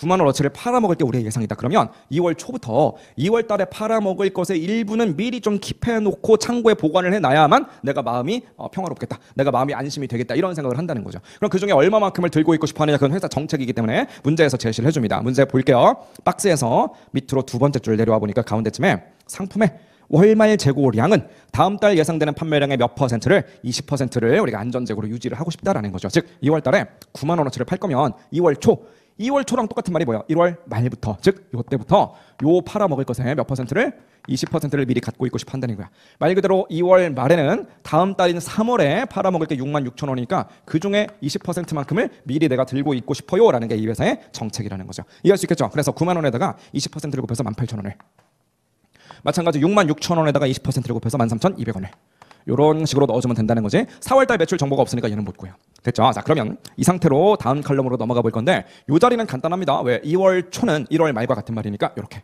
얘도 마찬가지로 3월 초나 2월 말이나 같은 말이니까 이렇게. 자, 그러면 이 자리는 13,200원이 될 거고요. 이 자리는 18,000원 정도가 나오게 되겠지. 자, 그러면 얘는 뭐 못 구하죠. 하지만 얘는 구할 수 있잖아. 9만 더하기 13,200 한 거랑 18,000에다가 얘 더한 거랑 둘이 같아야 되는 거니까 계산을 하기 위해서는 얘네 둘을 더하시고 얘를 빼주시면 얘가 나오게 되겠지. 계산 한번 해보시면 이 자리가 얼마 나올 거냐면 85,200원이 나올 거야. 자, 근데 잘 보세요. 매입을 요만큼을 했어. 그럼 이놈의 매입은 아까 전에 돈을 어떻게 준대요? 그 달에 다 준다며. 다시 한번 읽어볼까요? 박스 바로 밑에 오른쪽 끝에 가보니까 상품의 매입 대금은 매입한 달에 현금으로 지급을 하겠대. 매입을 한 그 달이니까 2월을 말하는 거죠. 그때 돈이 다 나간다는 거니까 이 자리 결국 얼마가 된다? 85,200원을 그냥 다 준다. 이런 컨셉이 되는 거야. 이해할 수 있겠죠? 그럼 얘도 돈 나간 거니까 이 정도로 잡아주신다면 결과는 28,000원 정도 나오겠네요. 그죠? 20800. 20800이니까 정답은 이제 3번 고르시면 되는데, 자, 예를 들어서 요 놈도 2월 달에 내가 매입한 거 중에 일부만 주고 나머지는 3월에 준다 이렇게 할 수도 있잖아요. 그럼 바꿔 말하면 1월 달에 매입한 거 중에 일부도 2월 달에 돈 나가는 게 있을 수 있거든요. 만약에 매출처럼 한 달 밀려서 돈을 주는 것도 있다라고 가정하면 우리는 얘뿐만 아니라 뭐도 알아야 되느냐면 얘도 알아야 돼요. 그럼 요 녀석을 알기 위해서는 사실은 요 자리도 알아야만 되는데 요 자리는 제가 조심하시라고 여러 번 말씀드렸죠. 자, 요 자리에 들어갈 케이스는 셋 중에 하나입니다. 첫 번째, 문제에서 줄 때가 있어요. 얼마 있었다라는 걸 준다고. 왜? 자, 지금 여기 써 있는 모든 숫자들, 이 모든 숫자들, 뭐 얘는 뭐 없는 숫자지만 어쨌든 여기 적는 이 모든 숫자는 뭐 하면서 적은 숫자냐면 예산 짜면서 적은 숫자예요. 예산이니까 실제는 아닐 거야, 절대로. 그죠? 실제 숫자가 아니라 뭔가 예상치로 집어넣은 숫자들인데 모든 게 예상일 것 같지만 딱 하나 실제 자리도 있어요. 어디가 실제냐? 이 자리는 실제라고. 왜요? 오늘이 몇 월 며칠일까요? 여러분들이 이 강의 들으시는 그 날짜 말고 이 회사 입장에서, 주식회사 대안이 지금 이거 예산 짜고 있잖아요. 이 예산 짜고 있는 그 날짜가 몇 월 며칠이냐고요. 언제에 대한 예산을 짜고 있어요? 1분기 예산 짜고 있죠. 1, 2, 3월. 그럼 오늘은 적어도 1, 2, 3월이 아직 안 지나갔다는 거 아니야. 오늘은 몇 월 며칠? 1월 1일일 거라고. 1월 1일이잖아요. 1월 초. 그러니까 요 자리는요, 그냥 오늘 날짜야. 오늘 날짜니까 내가 창고 가서 봤어. 오늘 얼마만큼 있는지. 봤더니 한 10,000원어치 있던데? 뭐 한 20,000원어치 있던데? 이런 것들을 우리한테 줄 때가 있다고. 그런 것들을 만약에 줬으면 다 필요 없고 여기다가 그냥 준 숫자 넣으면 되는 거야. 이해할 수 있겠죠? 자, 두 번째. 문제에서 아무 말도 안 해줄 때도 있어요. 아무 말도 안 해줬다. 내가 눈으로 이만큼 있는 거 봤다. 이런 말 안 해주면 요 자리도 똑같은 법칙을 타는 거야. 똑같은 법칙을 탄다는 얘기는 뭐냐면 작년 12월에도 20%로 올라갔다 내려온다. 20%로 올라갔다 내려온다. 이 법칙이 그대로 유지가 됐다는 거지. 그럼 결국은 여기가 6만 원이니까 20% 올라갔다가 내려왔다라고 치면 6이 10이니까 12,000원 이렇게 쓰라. 그런 뜻인 거야. 이해되시죠? 그래서 문제에서 주면 준 숫자를, 안 줬으면 그냥 이 법칙대로. 요 두 가지를 좀 기억하셔야 되는데 마지막 세 번째 케이스가 하나가 더 있어요. 뭐가 있느냐면 지금 우리 문제 케이스입니다. 첫 번째 줄에 무슨 말이 적혀 있어요? X년 1월 초에 뭐래요? 설립이 됐대. 설립이 됐으니까 1월 초에 창고 텅텅 비어 있겠죠. 작년 12월에 20%의 법칙이 유지됐을 거냐? 작년 12월이라는 게 없죠. 1월 초에 설립이 됐으니까 당연히 여기는 얼마였겠어요? 당연히 여기는 빵원이었겠지. 여기가 빵원이니까 결론적으로는 얘네 둘이를 더해준 78,000원만큼이 이 자리가 되겠네. 즉, 이 문제에서는 요 놈이 필요가 없어요. 필요가 없으니까 안 구해도 되지만 만약에 이걸 구해야 된다라고 한다면 지금 이 문제에서는 설립이 된 첫 번째 기간이니까 빵원을 넣어야 된다는 거. 요 정도는 좀 기억을 하자고요. 다른 문제에서는 충분히 이렇게 나올 수 있으니까. 이해하셨죠? 자, 넘어갑시다. 47번이요.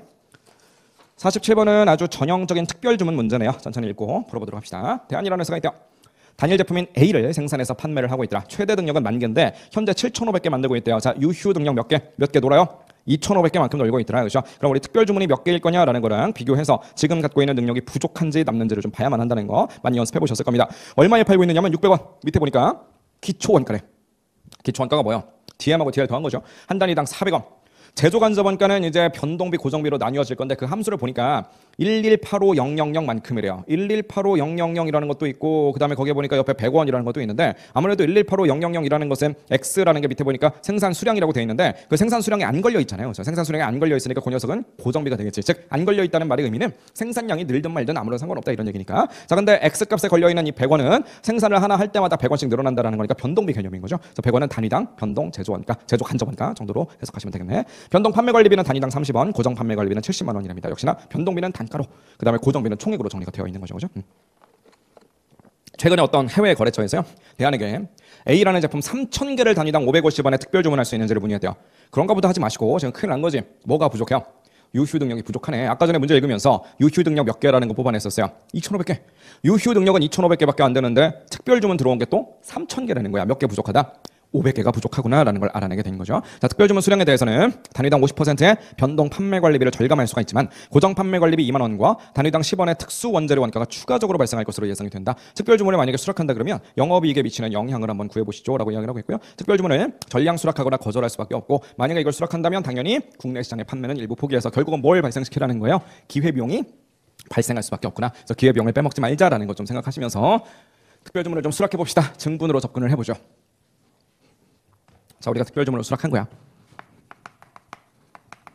자, 사실은 우리가 특별 주문을 다짜고짜 수락할 것이 아니고 유휴 등록이 충분한지 모자란지 이걸 먼저 따져야 돼요. 그래서 제가 해설지에다가는 유휴 등록과 특별 주문 수량을 비교를 해서 부족 수량이 몇 개 나오는지를 한 줄 넣어놨는데 사실은 그렇게 푸는 게 맞죠. 하지만 우리는 말하면서 문제 읽으면서 그냥 말로 다 했으니까 여러분들 같으면은 그래도 시험장에서는 빨리 풀어내는 게 최선이다 보니까 저처럼 그냥 말로 그냥 문제를 읽으면서 10,000개에서 7,500개를 빼니까 남는 건 2,500개인데 주문이 3,000개 들어왔어. 그럼 500개 모자라겠네. 그 말을 옆에 한 줄 딱 적어 놓으셔야 돼요. 문제를 그냥 읽지 마시고 문제에서 지금 500개만큼이 부족한 상황이구나. 그럼 기회비용이 발생하겠구나. 이런 것들 딱 메모를 하면서 넘어가셔야 된다는 거지. 자, 500개 기회비용 발생한다 라는 거 알았으니까 이제 다짜고짜 수락해보자고. 특별 주문을 수락하면 틀림없이 매출이 늘어나요. 매출이 얼마만큼이나 늘어나게 될 것이냐. 매출이 늘어나는 것은 한 개당으로 얼마? 한 개당으로 550원에 들어왔네. 몇 개? 3,000개. 그죠? 요만큼 매출이 늘어나게 되겠죠. 그래서 그러면 계산 한번 해보시면 165만 원. 오케이. 자, 하지만 3,000개 만들려면 어쨌든 원가를 써야 될 거 아니겠어요? 별말 없으면 변동비만 늘어나고 고정비는 안 늘어날 거다. 근데 특별 주문 관련해서 항상 이제 주의사항으로 제가 말씀드리는 게 변동 판매 관리비 가지고 장난을 좀 많이 친다고. 그래서 변동비 한꺼번에 올리셔도 되긴 하는데 그냥 기왕이면 실수를 좀 줄이기 위해서 변동 제조 원가 따로, 변동 판매 관리비 따로 이런 식으로 좀 우린 풀어보도록 할게요. 자, 물론 뭐 한 줄로 가셔도 상관은 없어요. 자, 변동 제조 원가는 지금 기초 원가 DMDL이죠. 400원. VOH는 원가 함수상에서 100원이잖아요. 그렇죠? 그럼 400원에 100원을 더해주니까 500원쯤 되겠네요. 그죠? 500원. 그런 식으로 3,000개 이건 다 늘어날 거야. 그죠? 자, 계산 한번 해보시면 얼마가 될 거냐면 150만 원. 이거는 좋은 거 아니니까 마이너스 치자고요. 자, 근데 변동 판매비는 지금 자료상에서는 단위당 30원이라고 이야기를 하고 있지만 그 30원이 다 발생하는 게 아니었어. 얼마까지는 절감이 된다? 절반은 절감이 된다. 바꿔 말하면 나머지 절반만 발생한다. 즉 15원만 발생한다. 그런 얘기 아니겠어요? 그래서 15원짜리가 3,000개만큼 발생을 하더라. 그래서 요거 한번 계산해 보시면 45,000원이 된다는 거죠. 이렇게 됐죠? 그러면 변동 제조원가, 변동 판매 관리비 얘네들 늘어나는 건 그렇다 치고 일반적으로 고정비는 안 늘어난다고. 근데 고정비가 늘어납니다라는 언급이 있네. 그죠? 박스 밑으로 한 4줄 정도 내려와 보니까 거의 무슨 말 적혀 있어요? 고정 판매 관리비가 갑자기 2만 원 추가 발생한다. 그래서 무슨 이유인지 모르겠지만 고정비 성격의 판매 관리비가 늘어난다는 거야. 얼마만큼? 2만 원만큼. 이것도 비용의 증가라서 좋은 거 아니니까 마이너스로 가자고요. 자, 근데 늘어나는 게 하나가 더 있었어요. 뭐가 늘어나느냐 보니까 단위당 10원에 특수 원재료 원가가 추가 발생한대. 그러니까 특별 주문 관련해서는 원재료를 특수한 걸 뭔가 좀 더 넣어야 되나 보죠. 그래서 특수한 원재료 원가가 특수 원재료까지만 씁시다. 이렇게 생긴 게 얼마가? 10원이 늘어난다. 몇 개겠어요? 3,000개에 대해서. 그럼 결국은 3만 원어치가 늘어난다 이런 얘기 아니겠어요? 여기다가 3만 원. 그죠? 자, 그럼 문제에서 언급한 증감 내역은 다 적어놨는데 사실은 지금 적어놓은 요 놈들이 현실적으로 실현이 불가능하다는 거지. 왜 불가능하냐? 지금 적혀있는 내용을 잘 보면 3,000개를 만들어서 3,000개를 팔겠다 이런 뜻인데 우리는 당장 3,000개를 만들 만한 능력이 없어요. 왜? 유휴 능력이 2,500개밖에 안 되니까. 그래서 500개가 부족하다. 그 500개 어떻게 해결하자? 원래 팔던 걸 포기하자. 원래 판매하던 거 포기하는 거 그거 뭐라고 부르자? 기회비용. 그래서 500개만큼의 기회 비용 요거 한 줄을 쓱 넣어주는 순간 요 한 줄 덕분에 나머지 것들이 다 가능해지는 거지. 자, 그러면 기회비용이라는 것은 뭘 포기한다는 거냐? 지금 정규 주문을 포기한다는 거니까 정규 주문은 세 번째 줄에 보니까 얼마였어요? 600원. 그죠? 변동비는요? 변동 제조원가 500원 그대로 들어가고 변동 판관비 15원은 절반 깐 건데 우리가 절반만큼을 50%만큼을 절감시킨 건 특별 주문에 대해서 절감되는 거지 기존 판매에 대해서는 그대로일 거 아니겠어요. 그래서 기존 판매는 30원이겠지. 마찬가지로 특수원재료 10원 이것도 특별 주문하고만 관련이 있는 거지. 우리 정규 판매 관련해서는 저런 10원짜리 없었잖아요. 그죠? 없었으니까 결론적으로는 이 자리가 변동비 얼마일 것이다? DM과 DL 400원. VOH 100원, 또 변동 판매 관리비 30원까지 한꺼번에 녹입시다. 그럼 400원, 100원, 30원이니까 530원 정도 되겠네요. 그죠?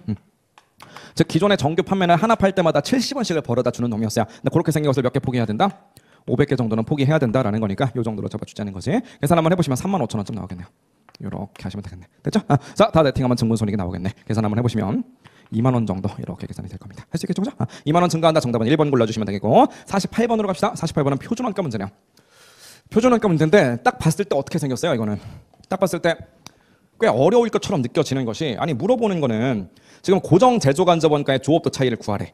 그럼 일단 우리한테 고정 제조간접원가 관련된 자료만 신나게 줬으면 그래도 조금 만만해 보였을 건데, 문제에서 보면 막 노무원가 관련된 이야기, 또 그냥 제조간접원가다라고 해서 변동 제조간접원가 포함시켜가지고 뭔가 자료를 엄청 많이 줬거든요. 그래서 아이고 이게 FOH를 물어봤지만 뭔가 DL이라든지 VOH라든지 이런 것들을 다 검토해 봐야만 FOH 관련된 차이 분석이 가능하겠구나. 이건 굉장히 어려운 문제네. 풀 수 있다라고 할지라도 뭔가 시간이 좀 오래 걸리겠네. 약간 이런 착각을 좀 불러일으키는 문제인데, 사실 여러분들이 문제를 푸실 때는 어떻게 접근하셔야 되냐면 FOH를 물어봤잖아요.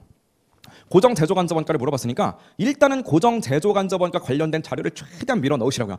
그렇게 했을 적에 답이 나왔다? 그럼 다행이지 뭐, 그냥 그게 답이지 뭐. 근데 만약에 그렇게 해도 안 된다 그러면 다른 방법을 써야 돼요. DL, VOH 관련된 자료가 있으니까 걔네들을 건드려 보라는 거지. 처음부터 DL과 VOH 자료가 있다고 해서 이 모든 것들을 처음부터 다 정리한다? 그러면 너무너무 오래 걸리고 굉장히 어렵게 문제를 풀게 된다는 거지. 그래서 순서는 일단 물어보는 건 FOH니까 DL이 어쨌건 VOH가 어쨌건 자료 다 무시하시고 일단은 FOH 관련된 것만 신나게 분석하시면 돼요.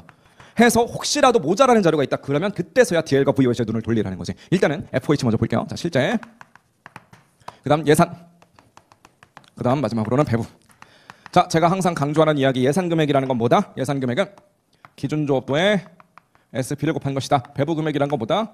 SQ 곱하기 SP다. 이거 반드시 기억하라고 말씀드렸죠. 자, 다시 한번 이야기할게요. 지금 이거 강평 강의입니다. 그냥 기출문제 해설 강의일 뿐이에요. 이론 설명하는 강의 아니라고. 그래서 지금 제가 파란색으로 적어놓은 거 기준조업도 곱하기 SP 뭔 소리야?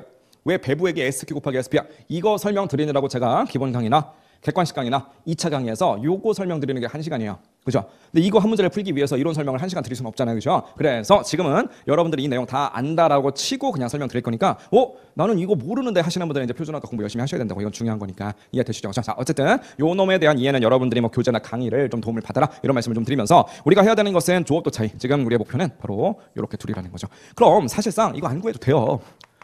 뭔 상관이야 이게. 그냥 얘랑 얘랑 하면 되잖아요. 얘네 둘만. 얘네 둘에 대한 자료가 만약에 있으면 다행이고 없으면 뭔가 다른 방법을 찾자고요. 자, 쭉 자료 스캔해 보세요. 뭐가 보여요? 세 번째 점에 보니까 고정 제조간접 보니까 뭐래요? 예산. 고정 제조간접 보니까 예산. 이거 6만 원 나왔네. 뭐 이거 6만 원. 이렇게. 다만 여기 있는 이 6만 원은 기준조업도의 SP라고요.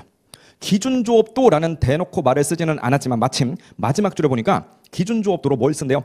실제 최대 조업도. 이 친구가 기준조업도 역할을 한대. 박스 안에 보니까 실제 최대 조업도가 마지막 박스에 있잖아요. 12,000시간. 그러니까 기준조업도는 12,000시간이라고. 그럼 역산해 보세요. 12,000시간에 시간당 얼마를 때려야 6만 원이 나와야 시간당 5원이었겠지. 이렇게. 자, 그러면 여기 있는 시간당 5원 SP를 우리가 1월 1일 날 구한 거예요. 1월 1일 날, 야, 고정비 얼마 나올 것 같아? 6만 원. 야, 그럼 우리 실제 최대 조업도가 몇 시간 정도 될 거 아니야? 그걸 기준 조업도로 삼자. 이렇게 약속을 한 거야, 다 같이. 야, 실제 최대 조업도 한 12,000시간 될 것 같으니까 우리 그것을 말 그대로 기준 삼아서 고정 제조간접원가의 단가를 뽑아보자. 그럼 시간당 얼마 나오겠니? 5원. 그래? 그럼 그 5원을 가지고 장부에다 회계 처리하자. 그 장부에 회계 처리하는 그 금액을 배부액이다라고 부르는 거라고요. 그래서 표준원가 계산이니까 SQ 곱하기 SP로 우리 장부에다 집어넣을 거고, 그거 자체가 그냥 배부액이 된다고. 그래서 시간당 5원이다라는 거 알아냈으니까 여기다가 5원 때려줄게요. 자, 그러면 여기 SQ 자리에다가는 우리가 뭐 액추얼 스탠다드 라고 해서 생산량만큼은 실제다라는 거 엄청나게 강조했었는데, 지금 봤을 때 뭐 생산량이 몇 개다 그런 얘기 한마디도 없거든요. 근데 SQ 금액을 그냥 대놓고 줄 때도 있다고. 자, 이건 용어 해석의 문제인데 객관식반에서 많이 강조했던 내용이라서 객관식 강의 열심히 들으셨던 분들은 이 용어 딱 보자마자 SQ네 싶었을 거야. 뭐가 SQ요? 보니까 실제 총 직접 노무 시간, 이건 AQ잖아. 그 밑에 보니까 무슨 말이 적혀 있어요? 실제 생산량에 허용된 표준 노무 시간이래요. 15,000시간. 이게 뭐냐면 SQSP는 액추얼의 스탠다드라고, 실제 생산량 곱하기 한 개당 표준 시간 곱하기 시간당 표준 원가라고요. 근데 얘네 둘을 한꺼번에 말할 때 이걸 그냥 표준 시간이라고만 불러도 되긴 되는데, 그냥 표준 시간이다라고 얘기를 하자니 얘가 실제잖아요. 그래서 그냥 표준 시간이라는 말보다는 보통 어떤 말을 쓰느냐면 실제 생산량이다, 뭐 실제 산출량이다 이런 말은 좀 쓰고 싶은 거야. 그래서 보통 저 SQ를 표현할 때 뭐라고 하냐면 실제 생산량에 허용된 표준 노무 시간이다. 실제 생산량에 허용된 표준 노무 시간이다. 보통 이렇게 얘기를 한다고요. 즉 얘네 둘이 곱해 놓은 그 결과가 이만큼이 얼마만큼이냐면 이게 15,000시간이다라는 걸 우리한테 그냥 준 거예요. 그럼 15,000 곱하기 5 때려주면 이게 얼마냐면 75,000원이잖아요. 우리의 목표는 조업도 차이였고 조업도 차이는 얘네 둘만 있으면 되는 건데 벌써 나왔네. 이렇게 둘 간의 차이가 조업도 차이라니까요. 조업도 차이는 얼마? 15,000원이고 왼쪽이 더 작으니까 기분은 좋은 거지. 아까 전에 뭐 배합 차이, 수량 차이 앞에서 판매 부분 나왔던 거, 그 문제는 왼쪽이 더 작으면 기분이 안 좋은 거였다고, 공헌이 이익이니까. 하지만 지금은 이익이 아니라 원가잖아요. 원가니까 왼쪽이 더 작으면 기분이 좋은 거야. 그래서 얘는 유리한 차이. 그래서 15,000원 유리하다. 답은 2번. 자 보세요. 실제 노무원가 총 발생액 260405 필요 없어요. 실제 제조간접원가 총 발생액 192,000원도 필요 없고요. 실제 직접 노무 시간이 14,000시간이다. 뭔 상관이야? 직접 노무원가 임률 차이가 8,400원이다. 아무 필요도 없는 자료입니다. 제조간접원가의 표준 배부율이 13.5원이다. 다 필요 없다고요. 그러니까 결국 우리한테 필요한 자료는 요게 다였어. 왜? FOH에 대해서 물어봤잖아요. FOH에 대해서 물어봤으니까 다시 한번 여러분들이 해야 될 일은 FOH 관련된 자료만 일단은 다 수집하시라고요. 걔네들만 수집해서 내 왁구에다 집어넣어. 그랬을 때 답이 나왔다 그러면 다행인 거고, 답이 안 나왔으면 그때서야 뭔가 다른 자료를 보면 되는데 마침 답이 나왔으니까 그냥 답 2번 고르고 쿨하게 넘어가면 된다고요. 이해하셨죠? 그렇죠? 자, 그래서 실제로는 굉장히 쉬운 문제인데 시험장에서는 자료가 너무 많다 보니까 역시 어떻게 해야 되지? 조금 어렵게 보였을 수도 있는 문제였다. 그 정도까지 설명드릴게요. 49번. 10문제 중에서 그나마 한 문제 정도 어려웠던 문제가 있습니까? 라는 걸 뽑아보라고 하면 그나 이 49번이 조금 어려웠을 수는 있을 것 같아요. 근데 문제 자체가 어렵다기보다는 이거는 사실은 문제를 어떻게 해석할 거냐입니다. 문제의 언어 영역이죠. 그냥 문제에서 뭔가 이런저런 얘기가 있을 때 이게 대체 무슨 말이냐, 그거를 좀 알아먹는 거, 그게 이제 49번 문제에서는 핵심적인 능력이었을 것 같은데 한번 읽어볼게요. 분권화된 사업으로 A랑 B가 있었대. 각각 이익 중심점으로 설정되어 있대요. A는 X라는 부품을 생산하고요. B는 그 X를 이용해서 완제품인 Y를 만들고 있더라. 자, 그런데 X랑 Y는 모두 외부의 시장이 다 존재한대요. 그래서 A에서는 10,000개만큼인데 그 10,000개가 최대 능력이고요. 그 10,000개를 전부 다 X를 단위당 165원에 우수 고객사인 민국한테 판매하고 있대. 그러니까 민국한테 10,000개를 팔고 있는데 그게 하필이면 최대 생산 능력이니까 유휴 능력 그딴 거 하나도 없이 전부 다 민국에 팔고 있다. 이런 컨셉이 되겠지, 그렇죠? 자, 그림으로 한번 그려보도록 할게요. 자, 일단 사업부 A에 대한 이야기가 나오는데 요 A라는 녀석의 최대 생산 능력이 최대 10,000개까지예요. 이렇게. 자, 근데 이제 물론 B 얘기도 있죠. 근데 얘는 B랑 거래하지 않고 외부에 있는 이 민국이라는 놈이 있는 거야. 민국, 주식회사 민국. 이렇게. 얘한테 몇 개를 팔고 있냐면 10,000개를 이렇게 다 팔고 있어요. 10,000개를 다 팔고 있으니까 유휴 능력이 하나도 없는 상황인 거죠. 그래서 돈을 받겠지, 얘한테. 돈을 받는데 얼마를 받느냐면 165원을 받고 판다. 이렇게 자료를 제시를 해준 겁니다. 그죠? 자, 근데 다시 한번 우리가 항상 시험 문제를 읽을 적에는 마지막 줄을 먼저 봐서 우리가 타겟 삼아야 되는 게 뭔지를 알아야 돼요. 특히나 이 49번 문제처럼 제법 문제 사이즈가 길다라고 하면 그때는 무조건 마지막 줄을 먼저 봐야 되거든요. 마지막 줄을 먼저 볼게요. 마지막 줄을 보니까 두 줄은 단이라고 해서 뭔가 주의사항이니까 일단 차치하고, 세 번째 줄 정도가 마지막 줄이겠지. 보니까 뭐라고 되어 있냐면 단위당 최소 대체 가격을 묻고 있어요. 최소 대체 가격은 항상 공급 사업부와 구매 사업부 중에서 누구 얘기냐면, 공급하는 애들이 야 내가 이걸 이렇게 만들어서 너한테 파는데 아무리 네가 내 친구라도 최소한 이 정도는 받아야지, 네가 이거보다 더 적은 가격을 부르면 나 너한테 못 팔아, 이런 개념인 거잖아요. 그렇죠? 그래서 공급 사업부 입장이라고요. 즉 이 문제에서는 사업부 B, 이게 구매 사업부죠. 요 B라는 녀석에 대한 자료도 실컷 나오긴 한데 이거는 아무 상관도 없어요. 이 문제를 푸는 데 있어서. 아까 48번 문제에서도 어땠어요? 쓸모없는 자료 되게 많았죠? 49번도 마찬가지입니다. 즉 가운데 박스에 사업부 A에 대한 자료만 있는 게 아니고 사업부 B에 대한 자료도 한참 나오긴 하는데 있건 말건 아무 상관없어요. 이 문제의 주인공은 A이기 때문에. 이해하셨죠? 자, 그럼 잘 보세요. 10,000개가 최대인데 10,000개를 외부에다 팔고 있으니까 결국은 이러한 대체 거래가 지금 현재는 이루어지고 있는 상황이 아니라는 거야. 이런 거 없어요. 그게 없다라는 걸 한 번 더 못을 받기 위해서 뭐라고 했냐면 그 밑에 165원 밑에 사업부 B니까 박스 바로 위에 사업부 B는 X가 필요한데 그 필요한 X를 나 A한테서 사오는 게 아니라 그냥 외부에서 이렇게 구입을 하고 있는 그런 상황이었다는 거죠. 내부 대체를 받는 게 아니라 외부에서 구입하고 얘는 외부에다 팔고. 그러니까 같은 회사의 두 가지 사업부이긴 한데 얘는 얘대로 외부에 팔고 얘는 얘대로 외부에서 구입하고 둘 간의 거래는 전혀 없는, 그게 지금 현재 상태입니다. 이해되시죠? 자, 박스에 있는 자료를 녹여볼 건데 다시 한번 강조하지만 B는 아무 상관없다고. 왜? 문제에서 물어보는 게 최소 대체 가격이구나라는 걸 알게 됐으니까. 최소 대체 가격이라는 건 사업부 A에 대한 이야기니까 B에 대한 자료는 필요가 없다라는 걸 우리는 알고 가야 돼요. 다시 한번 이야기하지만 이래서 마지막 줄부터 읽어야 돼요. 만약에 마지막 줄을 읽고 최소 대체 가격 문제구나 이거를 깨닫지도 못한 채 그냥 위에서부터 한 줄 한 줄 내려갔다라고 하면 사업부 B에 대한 자료까지 정리하느라고 우리가 시간을 잔뜩 써야 된다고. 이해할 수 있겠죠? 아까 48번 문제도 마지막 줄을 딱 읽었을 때 고정 제조간접원가의 조업도 차이를 구하라는 문제구나. 그럼 일단은 FOH에 대한 왁구만 잡아놓고 그 안에서 FOH 관련된 자료만 막 집어넣으면 되는데, 만약에 마지막 줄을 먼저 읽어내는 그런 작업을 안 했다? 그러면 결론적으로 뭘 해야 되냐면 DL과 VOH 관련된 자료도 다 정리해야 된다고. 그렇게 하면 못 풀어요.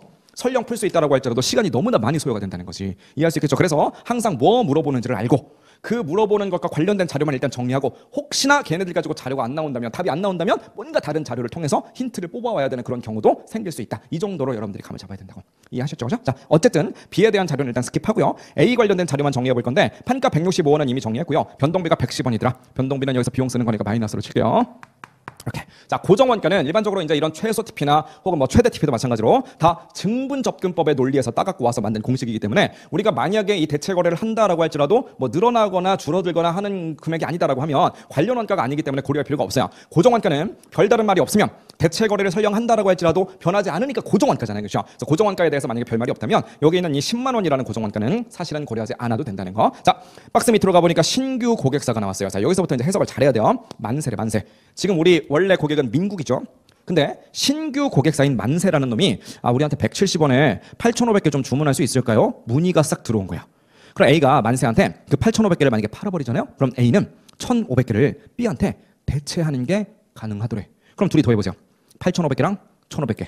둘을 더해주시면 몇 개냐면 10,000개고요. 그 10,000개가 우리의 최대 능력인 거잖아. 자, 그 밑에 보니까 그 만세의 주문을 그냥 수락했다고 가정하시래.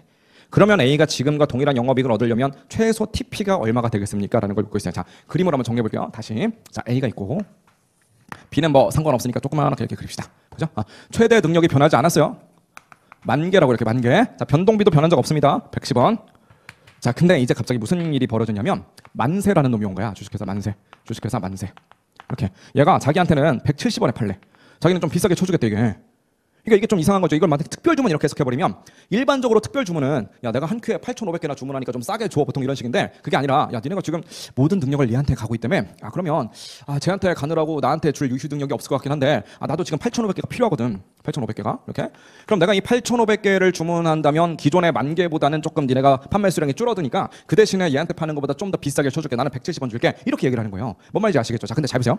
일단 내부 대체고 뭐고 다 필요 없이 그냥 얘네 둘만 한번 비교해 봅시다. 얘네 둘만. 자, 잘 보세요. 자, 민국한테 파는 거 있죠. 민국한테 파는 거 이익 얼마 나올까요? 민국한테 외부 판매. 이건 이제 외부 판매잖아요. 그러니까 외부 판매. 지금 우리가 외부 판매를 하는데 이게 이제 민국한테 파는 거야. 민국. 좀 더 밑에다. 외부 판매인데 외부 판매인데 기존에 우리가 민국한테 팔았었다고 해. 그럼 이익이 얼마가 나왔을 거냐? 한 개당 165원. 그런데 개당 변동비는 110원. 해서 하나 팔 때마다 55원을 벌죠. 그런 식으로 몇 개를 팔고 있었다? 10,000개. 요 놈을 한번 계산해 보시면은 아마 55만 원 나올 거 아니겠어요? 이렇게. 그죠? 자, 근데 만약에 만세의 주문을 수락을 하는 거야, 이렇게. 만세가 뭐라고 하냐면 야, 네가 저쪽에 10,000개를 팔고 있다는 소문을 내가 들었는데 미안하지만 나는 10,000개까지는 필요가 없고 8,500개만 좀 구입하려고 하거든. 근데 만약에 내가 165원을 똑같이 준다 그러면은 네 입장에서는 그냥 10,000개 팔던 것을 8,500개로 확 줄이는 것밖에 안 되니까 네가 그게 이제 하기 싫을 거 아니야. 그래서 내가 이거를 165원을 주는 게 아니라 이거 8,500개로 줄어드는 대신에 이걸 170원으로 좀 해줄게. 이렇게 제안을 한 거야. 그럼 170원에 팔면 어쨌든 한 개당 얘도 110원이니까 하나당 이번에는 아까 전에는 55원을 벌었었는데 이제는 60원을 벌게 되는 거죠. 60원씩 8,500개만큼을 팔았다 그러면 얼마가 나오냐면 51만 원이 된다고 이렇게 이해할 수 있겠죠. 자, 그럼 잘 보세요. 아무리 판가가 165원에서 170원으로 늘어난다 한들 수량 자체가 워낙에 차이가 나다 보니까 요 둘을 비교해 봤을 때 누가 이겨요? 당연히 얘가 이긴다고 이렇게. 얘가 베스트야. 그래서 내부 대체 이런 거 생각하지 마시고 원래 내가 했던 민국의 주문을 그대로 유지하는 게 좋아요? 아니면 신규 거래처인 만세랑 거래하는 게 좋아요? 당연히 만세랑 거래해봤자 이익이 줄어들게 되니까 그냥 민국과의 거래를 그대로 유지를 하고 만세는 야 미안하지만 너 필요 없어. 나 그냥 민국이랑 거래할 거야. 이렇게 하는 게 베스트라고. 여기까지 따라오셨죠? 자, 근데 그럼에도 불구하고 이게 구미가 좀 땡기는 게 있어요. 구미가 땡기는 게 뭐냐면 8,500개만 팔게 되면 여기에서는 유휴 능력이 한 개도 없었는데 요 과정에서는 우리가 10,000개 중에 8,500개만큼 파는 거니까 몇 개가 남아 도느냐? 1,500개만큼이 남게 되잖아. 되셨죠? 그럼 그 1,500개는 그냥 민국한테 원래대로 팔면 되겠다. 그게 아니라 문제 읽어보니까 그 1,500개는 어떻게 할 수 있대요? B한테 내부 대체를 하려고 한대. 1,500개만큼을 이제 이걸 한번 해보자 이렇게. 요 1,500개만큼을 내부 대체를 해보자. 요게 이제 딱 살아난다는 거지. 이해하셨죠? 즉 무슨 얘기냐면 요 민국이랑 거래하는 이 친구는 대체는 못해요. 내부 대체 거래까지는 할 수가 없는 거야. 왜? 민국한테 10,000개를 다 팔아야 되니까 남는 능력이 없어서 팔고 싶어도 못 판다고. 그런데 만약에 만세한테 파는 방식을 선택을 하게 된다면 비록 8,500개밖에 못 팔아서 판가를 170원으로 늘렸음에도 불구하고 이익이 더 적긴 하지만 그래도 여기다 부가적으로 뭐까지도 할 수 있냐면 나는 대체 거래까지도 할 수가 있게 된다는 거지. 이해할 수 있겠죠? 자, 그럼 잘 보세요. 이제 최소 TP 공식을 한번 적어봅시다. 사업부 A 입장에서 최소 TP 공식이라는 것은 증분 지출원가에다가 플러스 기회비용이잖아요. 이렇게. 자, 증분 지출원가 얼마? 만약에 내부 대체를 해준다라고 하면 한 개당 얼마를 써야 돼요? 110원의 변동비를 일단 써야 되겠지. 하지만 고정비 늘어난다라는 말이 있어요, 없어요? 그런 말 전혀 없잖아요, 그렇죠? 없으니까 그냥 변동비 110원만 늘리면 되겠어요. 기회비용이 발생할 수밖에 없는데 기회비용이 뭐냐? 기회비용의 개념은 뭐예요? 내가 어떤 선택을 했을 때 그 선택 때문에 어쩔 수 없이 다른 무엇인가를 포기하게 되는 게 있다면 포기해서 얼마나 속상하겠어요. 내가 이놈의 선택 때문에 이걸 포기했네. 그래서 그 마음 아픈 부분을 기회비용이다라고 부른다고요. 보세요. 내가 만약에 내부 대체를 한다라고 치면 내부 대체를 하는 거니까 TP를 계산하는 거잖아요. 내부 대체를 하겠다라고 치면 어쩔 수 없이 원래는 내부 대체 안 했을 때 10,000개를 팔아서 요만큼을 늘릴 수가 있었는데 이때는 대체를 못하니까 내부 대체를 한다라고 하면 이 두 번째 걸 선택해야 되거든요. 두 번째 거를 선택하면 어쩔 수 없이 내가 원래는 55만 원을 벌 수 있었는데 51만 원밖에 못 벌어. 그래서 4만 원만큼이 날아간다고. 4만 원이 날아감에도 불구하고 내가 내부 대체를 한다라는 건 결국 내부 대체 때문에 내가 4만 원을 포기한다. 그 4만 원이 뭐다? 그게 기회비용이라는 거야. 이해하셨죠? 무슨 말인지. 그렇죠? 그래서 요 4만 원만큼이 날아가 버렸으니까 4만 원이 속상해 죽겠는 거야. 그래서 B한테 1,500개를 팔면서 이런 얘기를 하는 거죠. 야, B야. 네가 내 친구니까 이거 1,500개를 팔긴 파는데 하나 만드는데 일단 110원 들어갔어. 그럼 B가 그래 110원 들어갔구나. 내가 오늘 110원 줄게. 잠깐 가만히 있어봐. 내가 지금 그 110원 받고 팔 게 아니야. 너 때문에 지금 속상해 미치겠어 이놈아. 이러는 거야. 그 B가 뭐라고 하냐면 아니 110원 주고 만들었다며. 그럼 110원 주면 됐지 뭘 또 그렇게 요구를 하려고 그래. 그러니까 A가 이런 얘기를 하는 거지. 봐봐. 내가 원래는 민국한테 10,000개를 팔고 있었어. 근데 만세라는 놈이 자기는 또 8,500개가 필요하다. 그래서 이 8,500개만 팔면 되니까 마침 그럼 1,500개 남기 때문에 너한테 지금 팔려고 하는 거거든. 근데 봐봐. 얘네들이 8,500개로 줄다 보니까 아무리 쟤네들이 5원을 나한테 더 쳐준다라고 할지라도 원래는 내가 외부에다 민국한테 팔면서 그래도 55만 원을 벌던 놈이거든. 근데 8,500개를 지금 만세한테 팔면서 그 외부에다 팔던 이익이 51만 원으로 줄어들었어. 솔직히 말해서 내가 너한테 이놈의 1,500개를 내부 대체하지 않는다면 만세 그놈의 어떤 주문 거절해도 돼. 그거 거절하고 그냥 원래 하던 대로 민국한테 팔면 55만 원 벌 수 있고 내가 얼마나 좋았겠니. 근데 그 55만 원 다 포기하고 너한테 지금 파느라고 외부에서 내가 지금 51만 원밖에 못 땡기고 있어. 그래서 너한테 이거 내부 대체하는 바람에 나는 지금 4만 원씩의 손해를 보고 있어서 그게 너무 속상해 죽겠으니까 미안하지만 친구야 그 4만 원도 네가 책임져 이 자식아 이렇게 하는 거야. 그죠? 그럼 그 4만 원을 어떻게 책임질까 딱 물어본다면 내가 지금 너한테 넘기는 게 1,500개잖냐. 그 1,500개 가격에다가 내 속상한 마음 4만 원을 녹여서 그만큼은 더 받아야 되겠다 이런 얘기야. 그럼 한 개당으로 따져준다면 몇 개로 나눠주면 되느냐? 1,500개로 나눠주면 된다는 거지. 대체하는 게 1,500개니까. 그럼 딱 봐도 이게 안 떨어지거든요. 안 떨어져서 마지막에 보니까 뭐 하래요? 그냥 근사치로 가래잖아요. 그죠? 그래서 이게 안 떨어지게 뭐 136.666 이렇게 나올 거야 아마. 그래서 137원이다. 이런 식으로 계산하시면 되겠지. 됐죠? 그래서 정답은 3번 고르시면 됩니다. 자, 제가 첨부 파일을 올려놓을 거예요. 첨부 파일 좀 다운 받으셔서 해설지 첨부 파일에 4페이지 좀 펼쳐보세요. 해설지에 4페이지. 이건 눈으로만 봅시다. 49번 문제 해설 보이시죠? 자, 칠판에 적어놓은 해설 그대로 적어놨는데 그 밑에 보시면 제가 별해를 2개 적어놨어요. 첫 번째 건 그냥 CVP로 푼다는 건 결국은 이제 총액접근법으로 푼다는 거거든요. CVP로 하나 풀어놨고요. 별의 1번은 그래서 CVP로 접근한 거고 별의 2번은 뭐냐면 그냥 관련 원가 분석으로 증분접근법으로 분석을 한 거야. 그래서 이런 방식으로 풀어도 된다는 거야. 자, 별의 1번 보세요.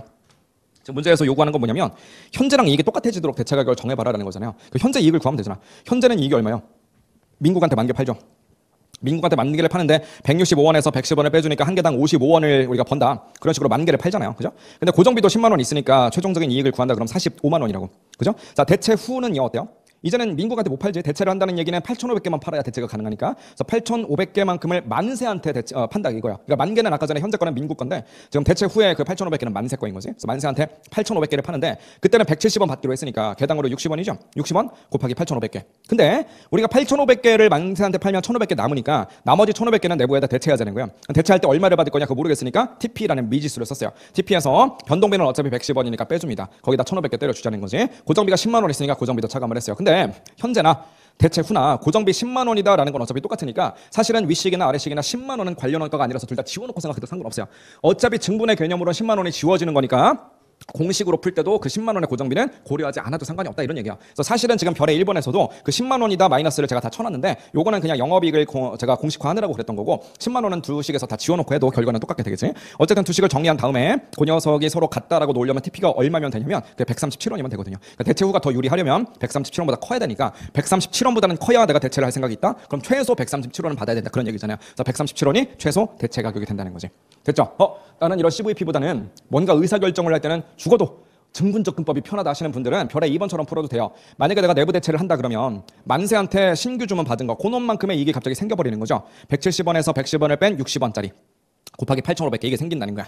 근데 내부 대체로서의 이익도 생기는 거죠. 걔는 TP를 받아요. 하지만 110원만큼은 써야 되겠고 수량은 1,500개입니다. 하지만 포기하는 게 있죠. 원래 내가 민국이랑 기존의 주문이 있었는데 그놈한테 10,000개 팔던 거 얘는 55원 벌던 애거든요. 그거 10,000개만큼이 없어지는 거니까 걔는 마이너스로 가자는 거지. 다 네팅했을 때 0보다 크다라고만 놓으면 되는 거잖아요. 요걸 계산해도 어쨌든 똑같이 137원보다 크다 이렇게 나옵니다. 그래서 개인적으로 이제 대체 거래 문제니까 당연히 이런 공식으로 풀면 돼요. 이렇게 풀리는 게 가장 간단한 방법인데 난 도저히 이렇게 못하겠다. 혹은 이 공식으로 풀긴 풀었는데 과연 내가 제대로 푼 건지 확신이 없어서 검사를 좀 하고 싶다 하시는 분들은 별의 1번이나 별의 2번처럼도 한번 해보세요. 이해할 수 있겠죠? 자 마지막으로 문제 50번을 좀 풀어볼게요. 50번은 말문제네. 품질원가. 자 품질원가 뭐뭐 있었어요? 네 가지.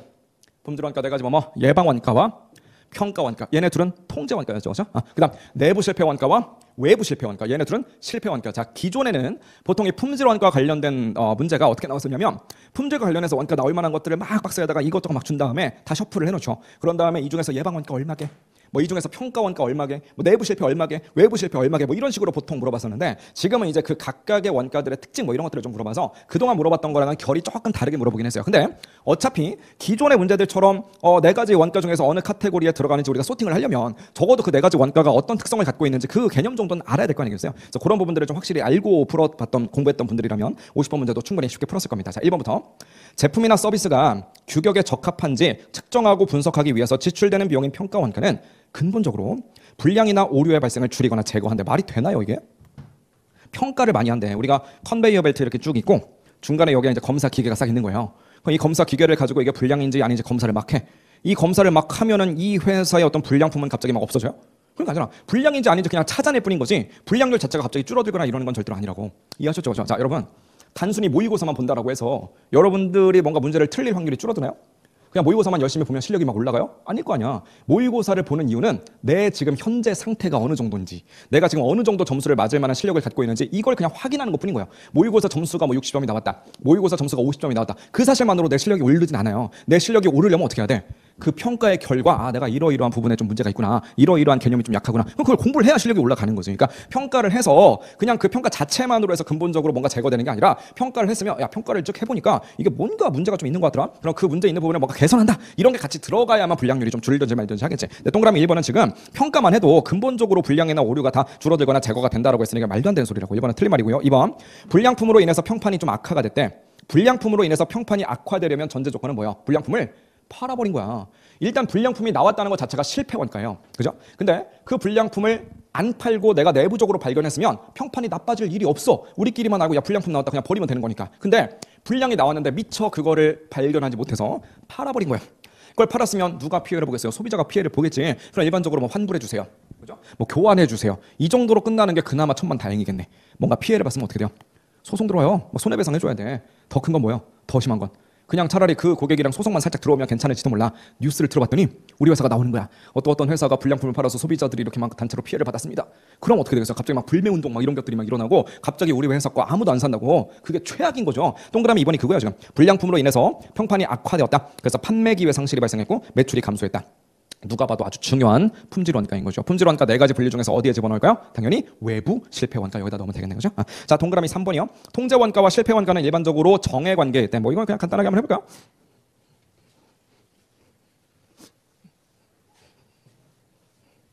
이게 무슨 뜻이냐면, 자, 괄호축은 불량률이고요. 세로축은 이제 원가의 금액이에요. 이렇게. 그럼 상식적으로 보세요. 상식적으로 우리 실패 원가가 좀 더 직관적이니까 실패 원가부터. 실패했다는 건 불량이 많이 나왔다는 거잖아요, 그렇죠? 불량률이 높았다는 건 그만큼 실패 원가가 늘어났다는 거예요.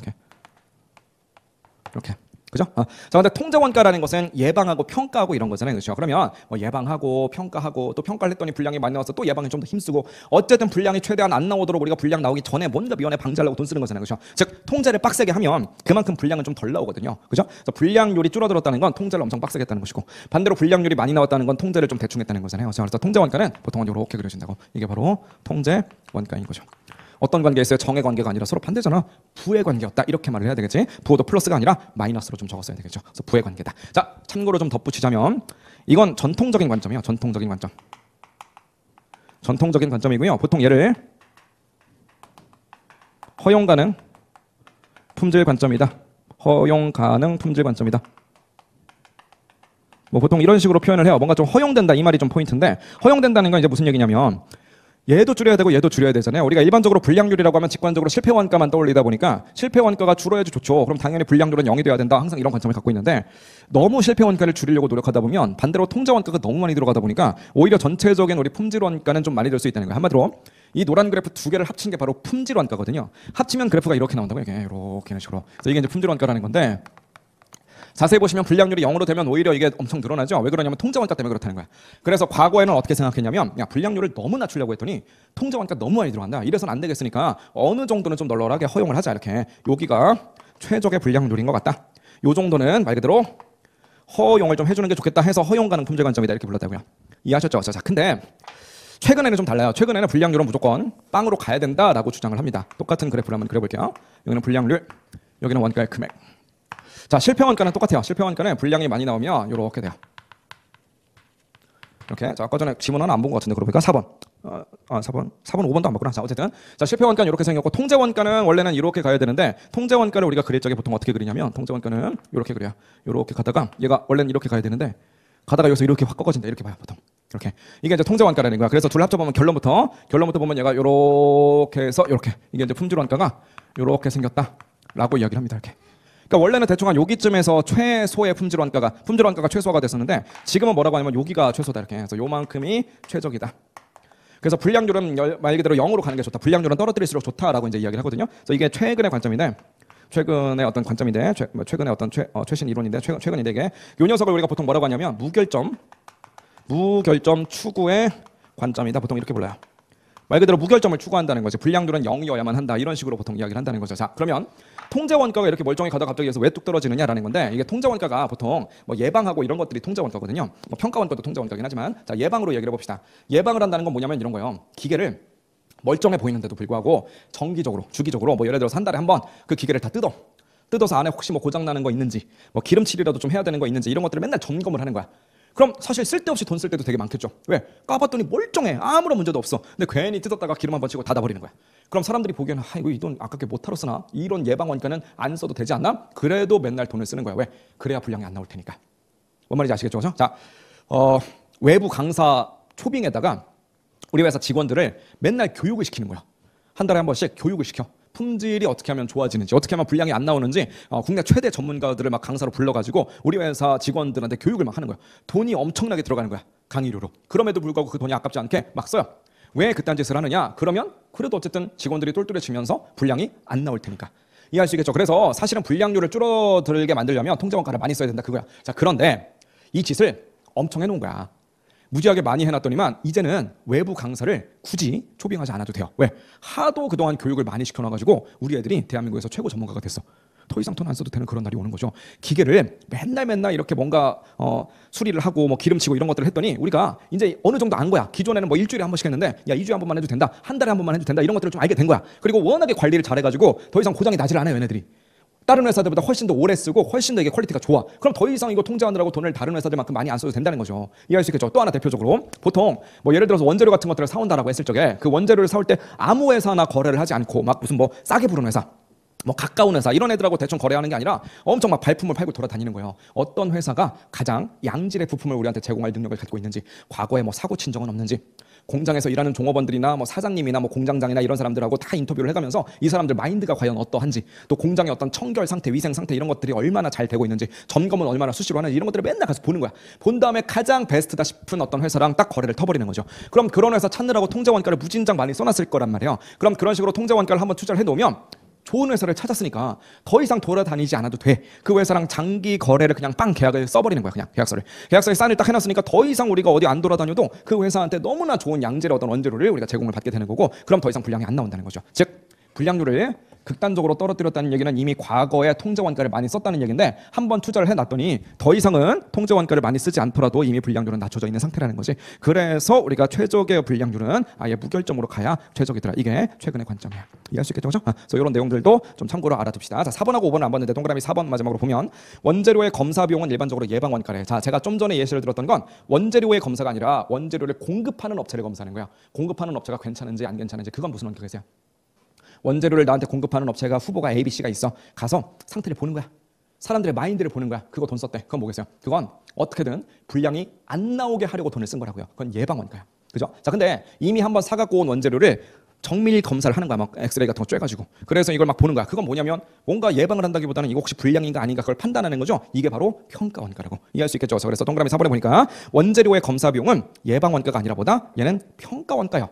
그 원재료의 공급업체를 평가한다 그러면 걔는 예방 원가가 되는 거라고 이해할 수 있겠죠. 그래서 예방 원가로 분류한다라고 하고 싶으면 원재료의 공급업체를 평가하는 비용 이렇게 하든지, 아니면 원재료의 검사 비용이다라고 하고 싶으면 이것을 예방 원가로 하지 말고 평가 원가라고 하든지 그렇게 했어야만 맞는 말이 됐겠죠. 어쨌든 4번은 틀린 말. 답은 5번이겠네. 외부 실패 원가는 품질 원가 중에서 일반적으로 가장 규모가 크대요. 외부 실패 원가가 딱 봐도 최악인 거예요. 불량이 나왔어. 근데 그걸 팔았대. 이거 난리 난 거 아니에요? 진짜? 불량이 나왔는데 나온 것 자체가 최악인데 그 나온 거를 내가 판매하기 전에 내부적으로 발견해서 갖다 버렸다. 그럼 그나마 불량품 만드느라고 돈 써서 아깝긴 하지만 그래도 좀 낫죠. 불량인데도 불구하고 팔아버려서 모르고.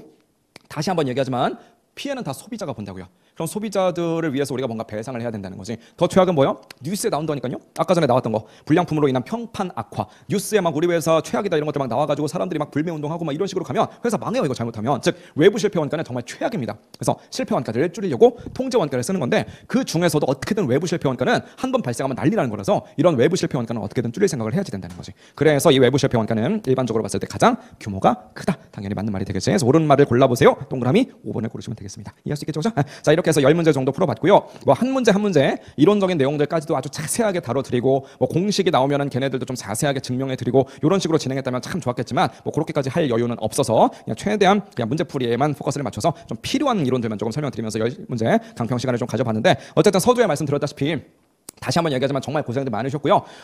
이게 지금 이 강평을 들으시는 분들은 아마 이제 1차 시험을 재도전을 하신다든지 아니면 초시로 진입을 해서 처음으로 이제 이런 어떤 강평 강의를 좀 보신다든지 아니면 뭐 1차 합격하고 2차생이 됐는데 그래도 내가 풀어봤던 문제들 중에 내가 조금 이제 감이 안 오는 문제가 있어서 그걸 좀 다시 한번 본다든지 뭐 여러 종류의 수험생분들이 계시겠죠. 근데 어쨌든 중요한 건 뭐냐면 정말 최선을 다하세요. 지금 내가 뭐 2차생이든 1차생이든 요즘에 가장 많이 받는 질문이 전략적으로 내가 도대체 뭘 어떻게 봐야 되느냐, 2차 연습서를 미리 봐야 되느냐, 또 2차로 가신 분들은 내가 이제 그 5과목 다 챙기긴 좀 어렵고 전략적으로 이제 뭐를 좀 챙겨야 될지 고민이다. 이런 것들에 대한 상담을 되게 많이 하시는데 뭐 나름대로 제가 맞춤으로 상담을 해드리고는 있지만 사실 정답은 없어요. 근데 딱 한 가지 확실한 건 있어요. 뭐가 확실하냐면 어떤 전략을 어떻게 짜든지 간에 그냥 정말 절실한 마음을 가지고 정말 진정성을 가지고 정말 진심으로 최선을 다하신다면 나중에 후회가 남지 않도록 정말 진심으로 최선을 다하신다면 누구나 좋은 어떤 결과가 기다리고 있을 것이다. 합격의 문은 누구에게나 열려있다. 정말 열심히 하신다면. 그래서 그런 말씀 마지막으로 좀 드리면서 수험생 여러분들 모두 건강 관리 잘 하시면서 남아있는 수험생활 슬기롭게 좀 잘 하시기를 다시 한번 당부드리면서 이 강의를 듣는 모든 분들에게 합격의 어떤 그 좋은 결과가 있기를 기원하도록 하겠습니다. 응원할게요. 고맙습니다.